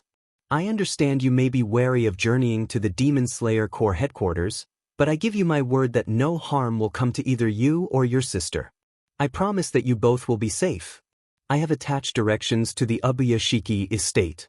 If you choose to come, please arrive at the north entrance. There shall be 2 of my children waiting for you. They will guide you. Please follow their instructions. One last thing. Both my identity and the location of the Ubuyashiki estate are highly classified, and I'm putting my life and my family's lives at risk by even telling you. However, I believe that you are trustworthy. That being said, I implore you to not tell anyone else. Save you, please. Best regards. Ubuyashiki Kagaya, the 97th leader of the Demon Slayer Corps. The Ubuyashiki estate was a simple yet elegant building with a fountain in the courtyard. As Tanjirou neared, he winced slightly at the scent of wisteria. It was extremely uncomfortable, and he felt Nezuko shifting around agitatedly on his back. Fortunately, they were able to endure it. As promised, 2 children were waiting dutifully at the north entrance. Hello, Tanjirou greeted them with a smile. I'm Kamado Tanjirou, and this is Kamado Nezuko. Thank you for coming, one of them said. Right this way, the other continued, turning around and leading them deeper into the Ubuyashiki estate. Tanjirou hesitated for only a moment. However, he didn't smell any deception, so he followed them inside, Nezuko walking beside him. They stopped outside a sliding door. Tanjirou could distinctly hear voices beyond the door. Wait here, one of the children instructed. Father will give the signal when he's ready for you 2 to come out. Tanjirou nodded. All right, Nezuko, he whispered when Nezuko wasted no time in laying down on the comfortable tatami mat floor. X. Thank you all for coming tonight, my beloved children, Kagaya greeted, the moonlight illuminating his warm smile. I am pleased to see you in good health, Oyakatsu-sama, Senemi said reverently, his head bowed. I fervently pray for your ongoing luck and prosperity. Thank you, Sanemi, Kagaya replied with genuine gratitude. Then, in the exact same tone, Senemi continued, If I may, Oyakatsu-sama, shall we proceed with due haste in deciding whether or not to forcibly separate Tomioka's head from his body? I admit, I've had a sick taste in my mouth for the past month as he continues to breathe despite his atrocious crimes. Ju, who was kneeling in front of the pillars, didn't react at all to Sanemi's harsh words. In contrast, Kagaya frowned slightly. Sanemi, he spoke reproachfully. The sheer disappointment in his tone left Sanemi wilting. Fortunately, Rengoku came to support him. I agree with Shinazugawa, he declared. Tomioka had attacked a fellow pillar and allowed 2 demons to escape. It's been a month since then. I wouldn't be surprised if those 2 demons had killed several humans in that time. And what if I say they hadn't? Kagaya returned smoothly. Rengoku faltered. And what if, Kagaya continued, I say that not only have those 2 demons not killed any humans in the past month, but they have not consumed or harmed any humans ever since they became demons? Then I would assume that you have taken up the hobby of storytelling. Rengoku replied with a smile. Because such a thing could not conceivably happen in real life. Kagaya chuckled lightly. Not quite. For you see, that's exactly the case with Kamado Tanjirou and Kamado Nezuko, the 2 demons Ju had let escape. There was a moment of silence as the pillars stared at him. Incredulously. I assume you have objections, Kagaya smiled. Feel free to gather your thoughts. I'll wait. That's impossible. Rengoku was the first to declare. Indeed, Himejima agreed. Demons are beings of pure evil. I too find it impossible for there to be 2 demons who have not eaten or harmed any humans. It just doesn't happen, Abanai added. A grandiose tale for sure, Yuzui nodded in approval, but a tale nonetheless. Something that only exists in imagination. Muichiro, as usual, said nothing. Why did Oyakata-sama call the meeting during the night? I don't know what lies Tomioka has been feeding you in the past month, Sanemi growled, but he's obviously taking advantage of your kindness. Please do not fall prey to his deceptions. A demon that doesn't kill or eat humans. It's absurd. Kenroji nodded hesitantly. Yes, while it would be nice for good demons to exist, I don't think it's possible either. Shinobu said nothing. Kagaya, who had been listening to the pillars speak with a thoughtful gaze, nodded once they finished. A valid point, he conceded. I understand it's difficult to accept such a preposterous concept. However, I promise you that it is an indisputable fact. I won't believe it until I see it with my own eyes, Sanemi said, his eyes narrowed. Kagaya smiled. How fortunate it is, then, that we have them here with us. Tanjirou, Nezuko, if you 2 would please come out. It took the pillars a moment to fully comprehend his words. By the time they did, the sliding doors had already opened and Tanjirou and Nezuko walked out, their claws and general aura making it perfectly clear that they weren't human. There was a moment of stunned silence as the pillars stared at them disbelievingly. My children, do not be alarmed, Kagaya said soothingly. They are here as my guests. Please do not attack them. Tanjirou smiled in greeting. Hello there. My name is Kamado Tanjirou, and this is my little sister, Kamado Nezuko. It's nice to meet. The pillars exploded into action. Tanjirou's eyes widened as Sanemi blurred, appearing in front of him with his blade drawn and aimed to bisect him. He quickly drew his own sword to block, grunting as Sanemi's strike knocked him back several steps. They exchanged blows, Sanemi forcing them off of the raised veranda and onto the ground of the rock garden. Rengoku, Abanai, Muichiro, Himejima, Yuzui, and Kenroji surrounded them, their blades drawn. Tanjirou glanced around nervously. Die! Sanemi roared as he rushed Tanjirou, wind rippling off his blade. Tanjirou's eyes widened. Nezuko, stay behind me, he shouted as he blocked Sanemi's ferocious attacks. Nezuko growled, moving in coordination with him. And it worked, for about a single second, before the other pillars joined in, working together to produce a devastating combination attack. Sanemi in front, unleashing a slash coated in wind. Rengoku on his left, preparing an upward cut, his sword covered in flames. Muichiro on his right, about to move into his chest, mist surrounding him. Yuzui above him, his dual blades resonating loudly. Abanai behind him, his sword somehow curving through the air with an image of a snake overlaid over it. A spiked flail and a flexible sword SNG at him through the air from Himejima and Kenroji respectively. For a moment, Tanjirou felt fear. He might actually die from this. However, if he died, then Nezuko would die as well. And that was unacceptable. His vision flickered for a microsecond before the pillars turned transparent and everything slowed to a crawl.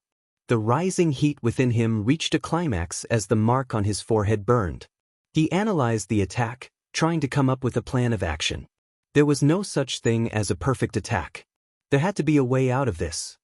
He pushed his senses to their absolute limits, his mind working in overdrive, even as the pillars neared. There it was. The opening thread. Tanjirou breathed. Breath of the sun, fourth form. Fake rainbow. He grabbed Nezuko by the arm and flickered out of existence, a single afterimage being left behind. It wouldn't do much, already, it was disappearing from the sheer force of the shockwaves generated by the pillar's speed, but the distraction gave him a split second to reposition himself, and that was all he needed. Breath of the sun, 11th form. Solar halo dragon dance. He spun in the air, a crimson dragon of flames roaring to life around him.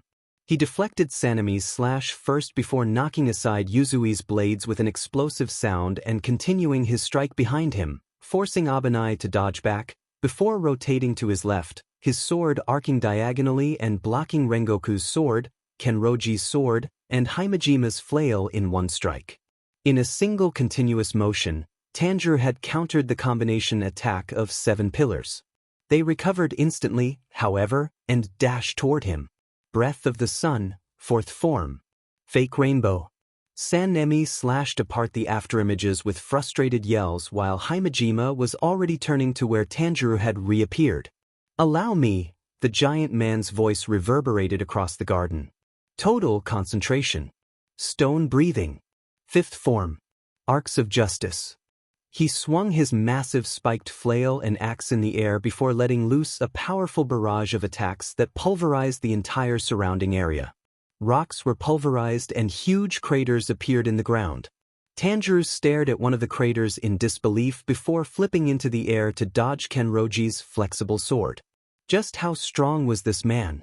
Experimentally, Tanjirou tried to block one, and instantly pain flared in his arm from the impact, the destructive energy in the strikes nearly breaking his limb. Yeah, not trying that again.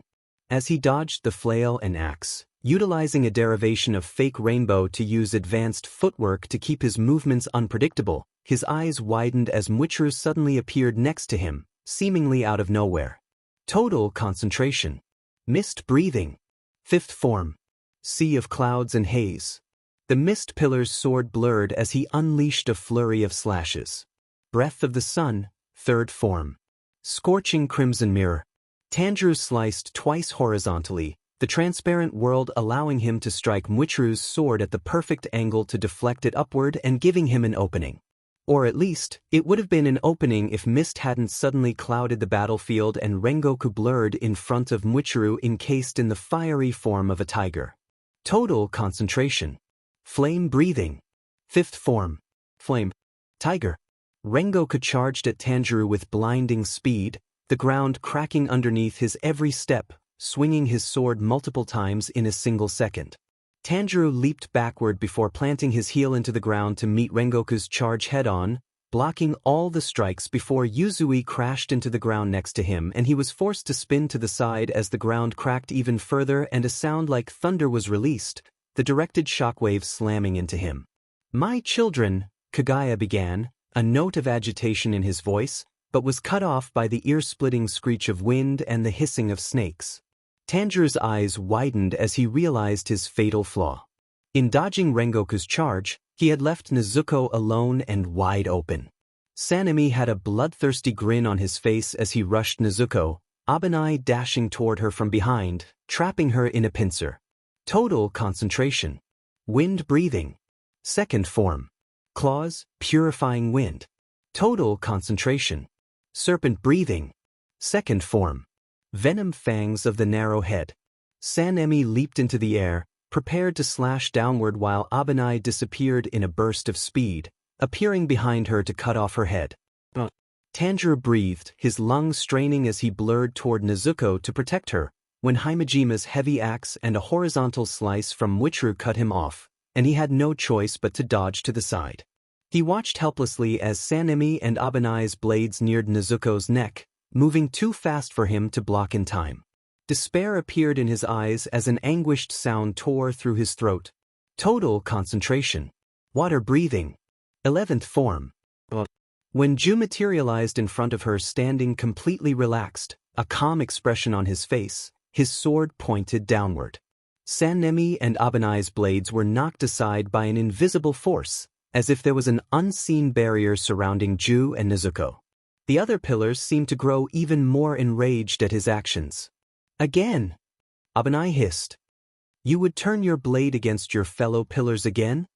Ju didn't have enough time to answer before Rengoku and Abanai rushed him, and he had to focus all his concentration on not being eviscerated. It was complete chaos. The sound of clashing blades filled the air, a disjointed cacophony of ringing metal and deafening explosions. Anyone watching the fight would see only hazy blurs of insanely high-speed movements with the occasional afterimage left behind. Only Shinobu hadn't entered the battle yet. She was observing uncertainly, her hand hovering over the handle of her blade. As Tanjirou leaped back, just barely dodging a spiked flail from Himejima, he turned his head slightly to look at Kagaya, his pink eyes filled with fear and panic. Abuyashiki, he yelled desperately. You promised. Sanemi grew even more enraged. Don't you dare utter Oyakata-sama's name. Enough. All the pillars instantly froze at the sound. Sanemi was still in the middle of a downward cleave, his blade suspended in midair. Slowly, they turned to look at the one who had spoken. Kagaya's eyes were narrowed. That is enough, he repeated. The pillars could only stare in shock. Kagaya never raised his voice. Ever. Not to mention how they didn't even think it was possible for him to show any sign of anger on his face. But Sanemi started to protest. Oyakata-sama, those are demons. Kagaya silenced him with just a look. Sheathe your blades, please, he commanded. Now. They all complied, even Tanjirou. Words cannot fully express my disappointment in all of you, Kagaya said softly, each word feeling like a physical blow to the pillars. These two are my guests whom I had invited into my home. I gave them my word that no harm would come to them. Oyakata-sama, they're demons, Abanai stressed. Do you trust me? Kagaya asked. Abanai hesitated. Yes. Then trust me on this, Kagaya said simply. I would not have invited Tanjirou and Nezuko here if I didn't have full faith in them. Hinaki, what are the damages? One of Kagaya's children stepped forward. The rock garden is completely destroyed, she relayed. There are approximately 30 craters in the ground, Himejima coughed softly, as well as countless cracks that I'm surprised haven't destroyed the foundation of the mansion itself. Rengoku coughed loudly. Several windows appear to have shattered from the shockwaves as well. Yuzui began whistling a tune quietly, and the outer paint is scratched so badly, it's simply beyond economical repair. Sanemi decidedly avoided everyone's gaze. As she spoke, the other pillars grew more and more uncomfortable, their expressions becoming increasingly mortified. Kagaya sighed. I see. I do hope you all will apologize to the Kakushi later, as they are the ones who will have to repair this mess. More importantly, he then turned to Tanjirou and Nezuko and, to the immense shock of everyone present, he kneeled down into the Dajiza position. His two children kneeled alongside him. I sincerely apologize for the actions of my children, he said, prostrating so that his forehead touched the floor. I have no excuses and can only ask for your forgiveness. It's fine, Tanjirou said frantically. There's no need to bow to us. I forgive you. Just please raise your heads. The pillars erupted into vehement protests as well, looking panicked and just a little fearful. They seemed to have completely forgotten about the two demons, and were instead trying their best to convince Kagaya and his two children to raise their heads. Finally, Kagaya and his children rose, and all the assorted pillars plus one demon breathed a sigh of relief. Thank you, Kagaya said, bowing his head one last time to Tanjirou before his usual serene smile returned. Now then, may we please have a civil conversation without trying to behead one another? The pillars, though they didn't look too happy about it, nodded in assent, kneeling back down. Tanjirou relaxed as he and Nezuko knelt as well. It only seemed right. The entire fight had lasted for only about 10 seconds, but it felt like an eternity longer. If Kagaya hadn't been able to end the battle, Tanjirou shuddered to think what might have happened. His hands were still trembling slightly. On the other side of the coin, the pillars were regarding him warily. Even though Jir had helped, Tanjirou had still managed to match them for a staggering 10 seconds before Kagaya stopped the fight. He had successfully defended against the full unrestrained power of 7 pillars without taking a single injury while protecting his little sister to boot. And throughout the fight, he had radiated no murderous intent or even battle presence whatsoever. This demon. He was extremely dangerous. Yuzui was the first to break the silence, laughing exuberantly. What a grandiose showing. You may be a demon, but the sheer flamboyance you just displayed was impressive. Very well. I shall hear what you have to say. Tanjirou nodded as he began his story. Around 2 years ago, Kibutsuji Musen killed my entire family and turned me and Nezuko into demons. There were multiple sharp intakes of breath. You've met Kibutsuji Musen? Yuzui asked, his eyes going wide. What did he look like? What were his abilities? Were there any upper moons with him? What was Kibutsuji doing? Sanemi demanded. Did you find his stronghold? Hey, answer me. Shut up. I asked him first. Tell us what his abilities are. Did you fight him? Michiru inquired. At this, both Yuzui and Sanemi also went silent, also curious of the answer. Tanjirou's face darkened. Yeah, I did. All the pillars' eyes widened, and even Kagaya looked surprised. Yuzui reared back in shock, and Sanemi stopped breathing altogether.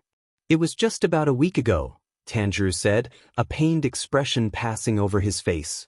I was in the city of Tanzaka looking for the demon moons when we came across him by pure coincidence in an alleyway. He was killing a human. I wasn't able to stop him. Nama Amida Butsu, Himejima murmured, tears flowing down his cheeks. I attacked him, Tanjirou continued. He was insanely strong. He had perfect control over his flesh and was able to manipulate it freely, even creating barbed whips. And he was able to morph his torso and upper body into a beastly mouth which let out a shockwave scream that dealt massive damage, incapacitating me. He clenched his fists tightly. The only reason why I lived was because he chose to run away instead of fighting back. Was he stronger than all of us when we attacked you? Rengoku asked. Tanjiro hesitated before nodding. His scent. It was terrifying. He's on a whole other level. The atmosphere became grim. Then we'll just have to train harder and grow stronger. Rengoku declared. There was a muttering of agreement. As for your other questions, Tanjiro said. Kibutsuji Musen was extremely pale, and his eyes were plum red. He wore a black suit and a white fedora. There weren't any upper moons with him, and I have no idea where his stronghold is. How do we know you're not lying about him, though? Sanemi asked, a suspicious note entering his voice. Tanjiro paused, unsure on how to respond. He didn't, after all, have any way of proving it. You said his name, Shinobu said suddenly. Tanjiro frowned. I'm sorry. You said Kibutsuji Musen's name. There was a moment of silence before realization dawned on the other pillars' faces. Oh right, Tanjiro smiled. I somehow broke free of his control, so his curse doesn't affect me. I'm not sure how I did it, though. I see, Shinobu murmured. And the wisteria lining the Ubuyashiki estate? How did you bypass those? Tanjiro blinked in confusion. The wisteria? It felt bad, but other than that it didn't do anything. Shinobu shared an uneasy look with the other pillars. Perhaps stronger demons are able to withstand the wisteria's repelling effect? She hypothesized. It's certainly a possibility, Abanai said slowly. Though that means the Ubuyashiki estate may not be as safe as we thought it was. At any rate, Kagaya interjected, I think that proves Tanjiro is not aligned with Kibutsuji Musen. However, if there are still any lingering doubts, consider this. If Tanjiro and Nezuko truly were working with Kibutsuji, then shouldn't the demon moons and Kibutsuji himself be descending upon my estate to kill me? There was a moment of silence. Kagaya smiled. Indeed. The fact that we're not currently under attack is proof that Tanjiro and Nezuko have broken free of Kibutsuji's control and are acting independently of him. Also, there's something else I wish to relay to you, my children. During the Mount Nadagumo mission, Tanjirou had saved the life of Shinobu Tsuguko, Tsuyuri Kaneo, protecting her from the lower Moon 5. Oh, that's right. Tanjirou exclaimed. Is Kaneo all right? She's fine, Shinobu replied after a small pause. Tanjirou smiled in relief. On top of that, Kagaya continued. Kaneo had informed me that Tanjirou and Nezuko truly hadn't eaten or harmed any humans. He could have tricked her, Sanemi objected. Doubtful, Shinobu murmured. Kaneo's eyesight is perhaps the best in the Demon Slayer Corps, even better than all of ours. She's capable of detecting any lie and falsehood. If she believes Tanjirou, then I believe Tanjirou. I think the evidence is clear, Kagaya declared softly. The two demons, Kamado Tanjirou and Kamado Nezuko, not only haven't harmed or eaten any humans before, but they even saved Kaneo Tsuyuri from death. They are, without a doubt, good demons. Shinobu glanced over at Ju. Then, Kagaya nodded. Correct. Ju's actions on Mount Nadagumo are therefore justified. Granted, perhaps there were better methods he could have used, but ultimately, his act of defending Tanjirou and Nezuko does not violate the Demon Slayer's code. A technicality it may be, but it is still the truth. He smiled. My children, I ask you all to try to accept Tanjirou and Nezuko into our ranks. I understand it's difficult, but they are on the side of humanity. Together, we shall take down Kibutsuji Musen. Dead silence. There was a loud crack as Sanemi punched the ground, bloodying his fist. No, he growled.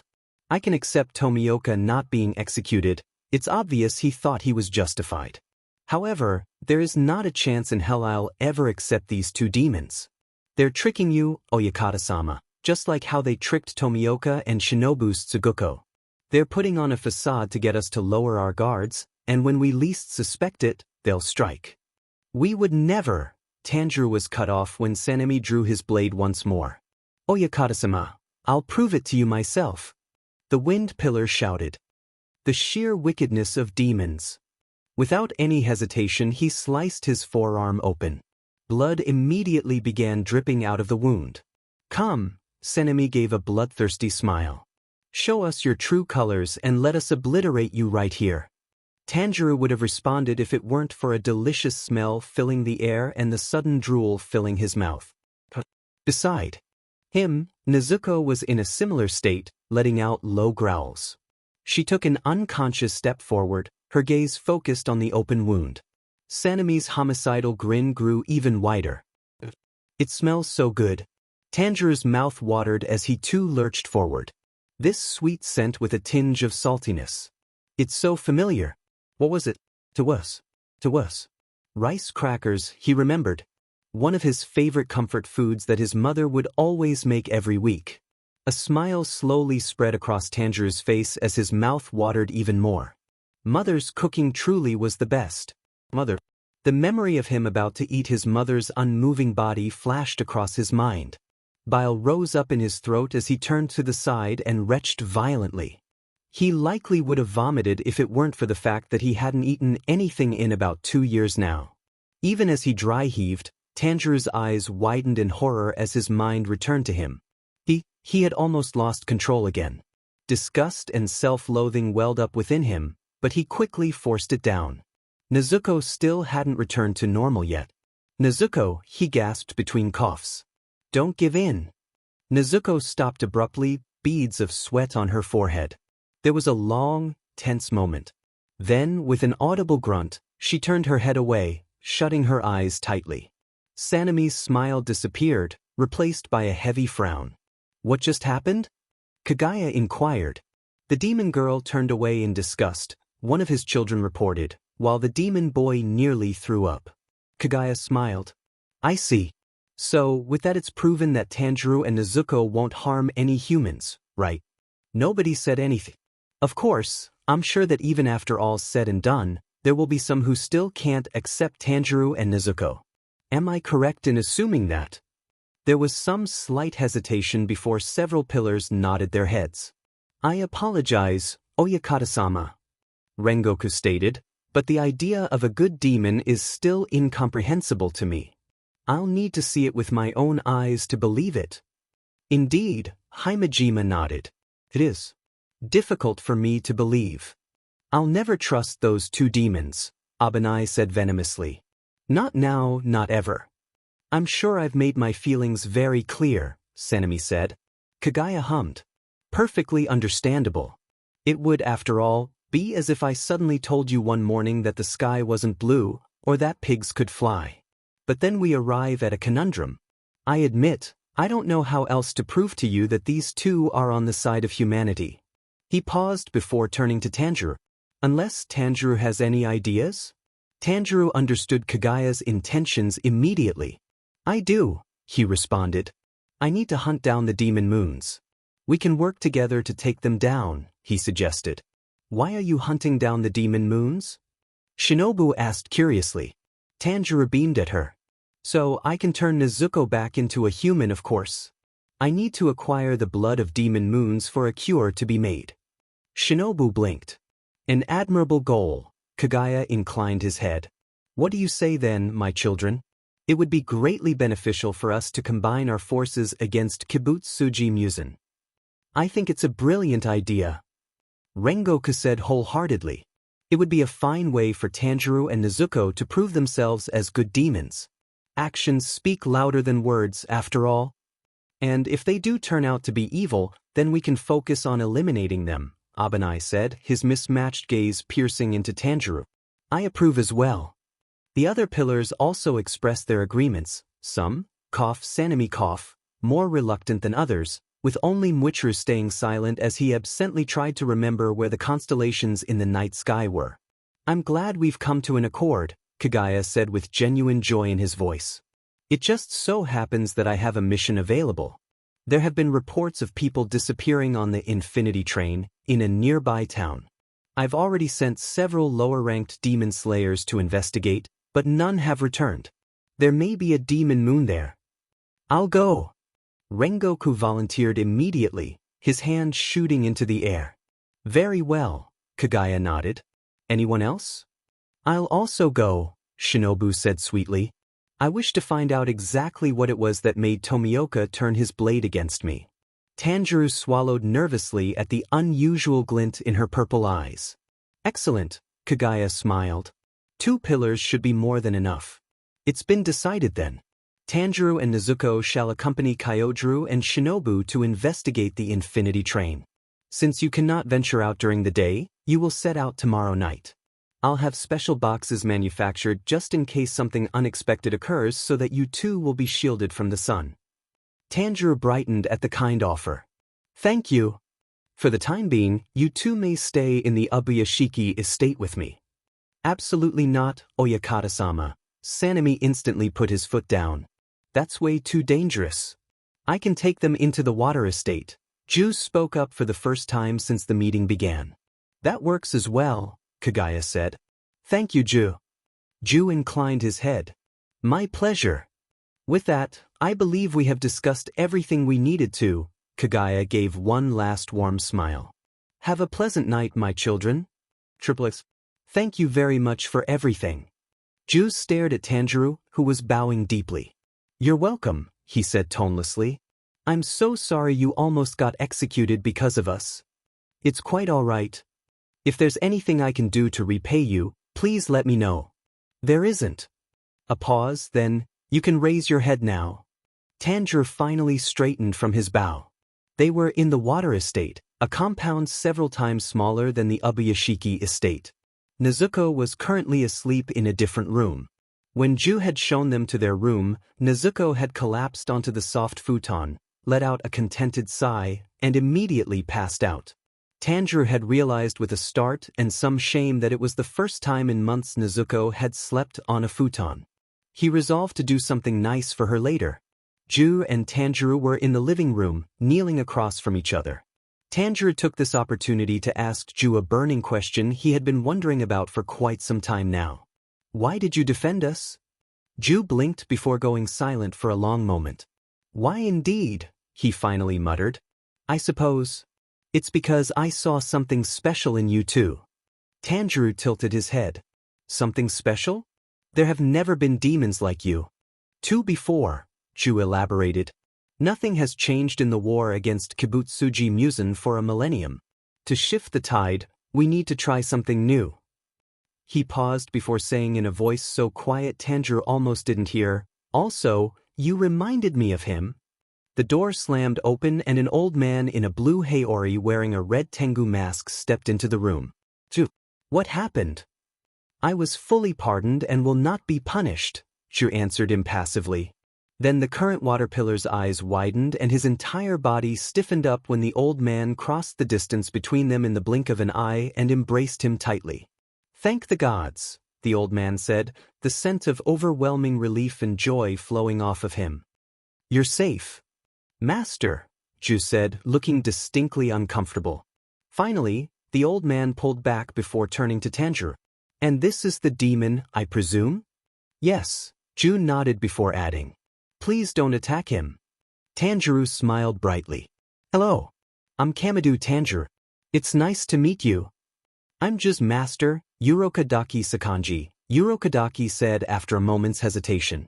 It's a pleasure to meet you as well. Tell me, is it true that you've never eaten or harmed a human before? Tanjirou nodded, his eyes shining with sincerity. It is. Urokadaki regarded him for a long moment. Tanjirou heard him breathe in deeply. Perhaps Urokadaki also had a good sense of smell? I see, Urokadoki murmured. You're telling the truth, impossibly enough. He shook his head in amazement. Incredible. What are your goals? To hunt down the demon moons and turn my sister back into a human. There was another lengthy moment of silence as the scent of incredulity drifted off of the old man's form. Finally, Urokadaki spoke. That's a noble goal to have. He tilted his head. Perhaps, in another life, if you had remained human, I could have taken you in as my student. Tanjirou smiled warmly. That would have been nice. I think I would have enjoyed being your student. Perhaps, in another life. Triplets. I wish to go as well. Shinobu drew in a sharp breath at Kaneo's sudden words. Kaneo herself seemed surprised that she had spoken, but she didn't back down. Shinobu recovered her composure quickly, smiling at Kaneo. Well, all right then. Triplets. Tanjirou began hesitantly as they waited for the train to arrive. Would you really have killed Tomioka? Probably, Shinobu responded cheerfully. The Demon Slayer's code exists for a reason. Though her expression didn't change, her scent wavered slightly, a trace smell of sorrow mixing in with the customary anger. Tomioka would have been executed if Oyakata-sama didn't step in. Tanjirou winced. I didn't mean for that to happen. A small smile appeared on his face. I'm so relieved. Oyakata-sama is a good man. How odd. Rengoku suddenly exclaimed, startling Tanjirou. A demon relieved that a demon slayer is able to live? What a perplexing paradox. You think I want Tomioka to die? Tanjirou looked aghast. Indeed. Rengoku nodded with conviction. That would be the natural inclination of your species, would it not? Tanjirou opened his mouth but then paused when he realized that Rengoku had a point.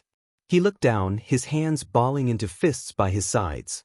You may be right, he said in a quiet voice. But, he looked back up, staring Rengoku in the eye, sincerity exuding from his form. Is it really so unthinkable that there are good demons out there too? Rengoku's gaze sharpened momentarily as he held Tanjirou's gaze, seemingly considering his answer. Then he nodded once more. Yes, it really is so unthinkable.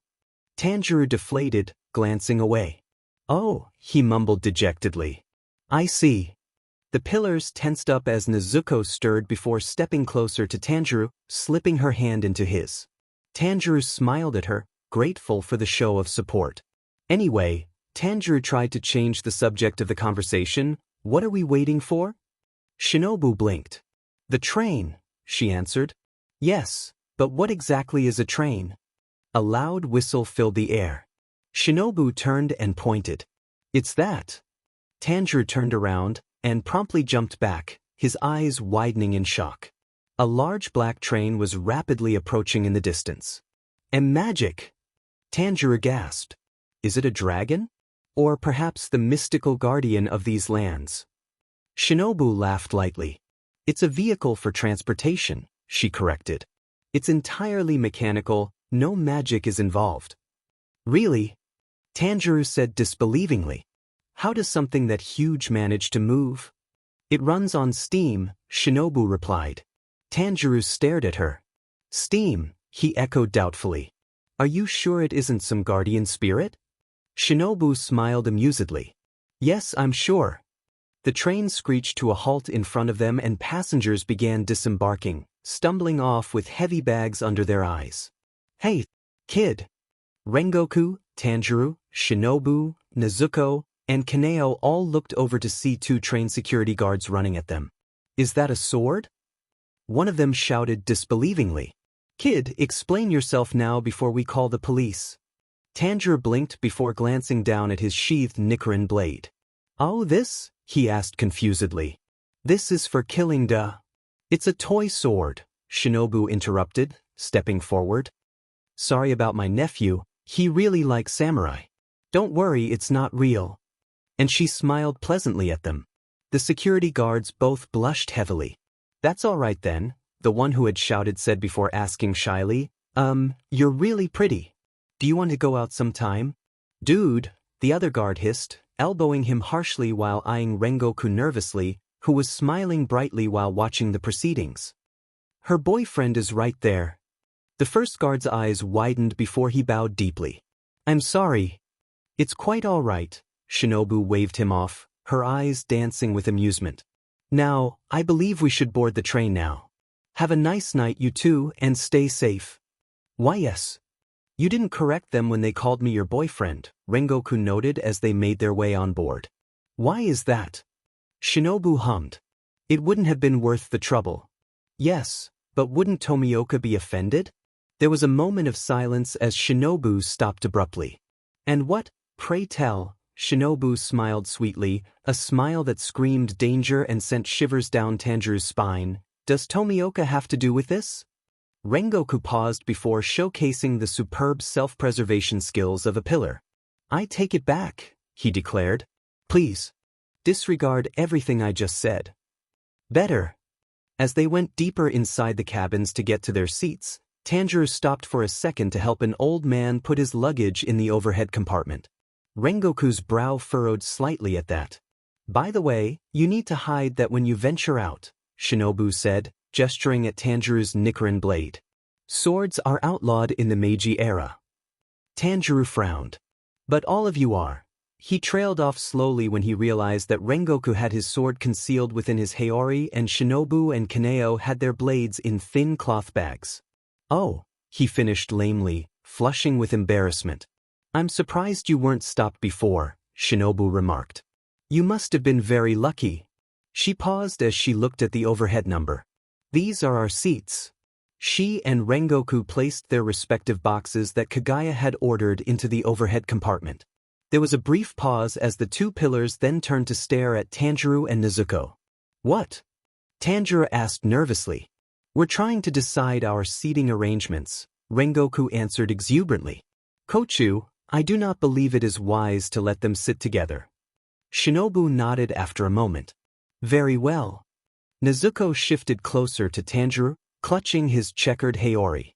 We're not going to try anything, Tanjiro protested. Correct, because you two will be separated, Rengoku nodded.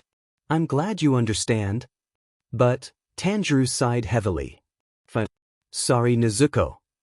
She can sit next to me, Shinobu said, stepping aside to let Nezuko have the window seat. Nezuko tilted her head, looking at Tanjiro questioningly, to which he just shrugged helplessly. She must have understood because she let go of his haori and slid into her seat. Shinobu sat down after her, Kaneo taking a seat across from them.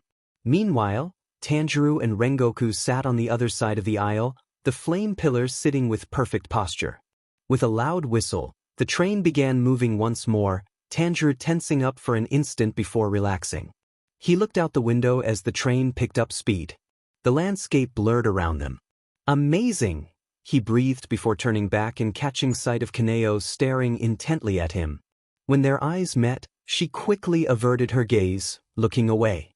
Bemused, Tanjiro glanced over to check if Nezuko was doing all right, just in time to see Nezuko close her eyes and lean over to rest her head on Shinobu's shoulder. Shinobu stiffened, her entire body going taut. Rengoku noticed immediately. "What's the matter, Kochu?" he faltered as he took in the situation. "Nezuko!" Tanjiro whisper shouted, but Nezuko didn't give any indication that she had heard. She was fast asleep. "I'm so sorry," he apologized profusely to Shinobu. "Nezuko doesn't eat any humans, so she has to sleep a lot to compensate. I guess she's really tired today." "It's fine," Shinobu smiled. It evidently wasn't fine, judging by how strained her smile was. The insect pillar tensed up even more when Nezuko nuzzled deeper into her shoulder, a soft, contented sigh escaping her. "I can switch places if you want," Tanjiro offered. Shinobu shook her head. "No," she smiled. "I'll be fine." "I don't think I've ever seen a demon sleep before," Rengoku said.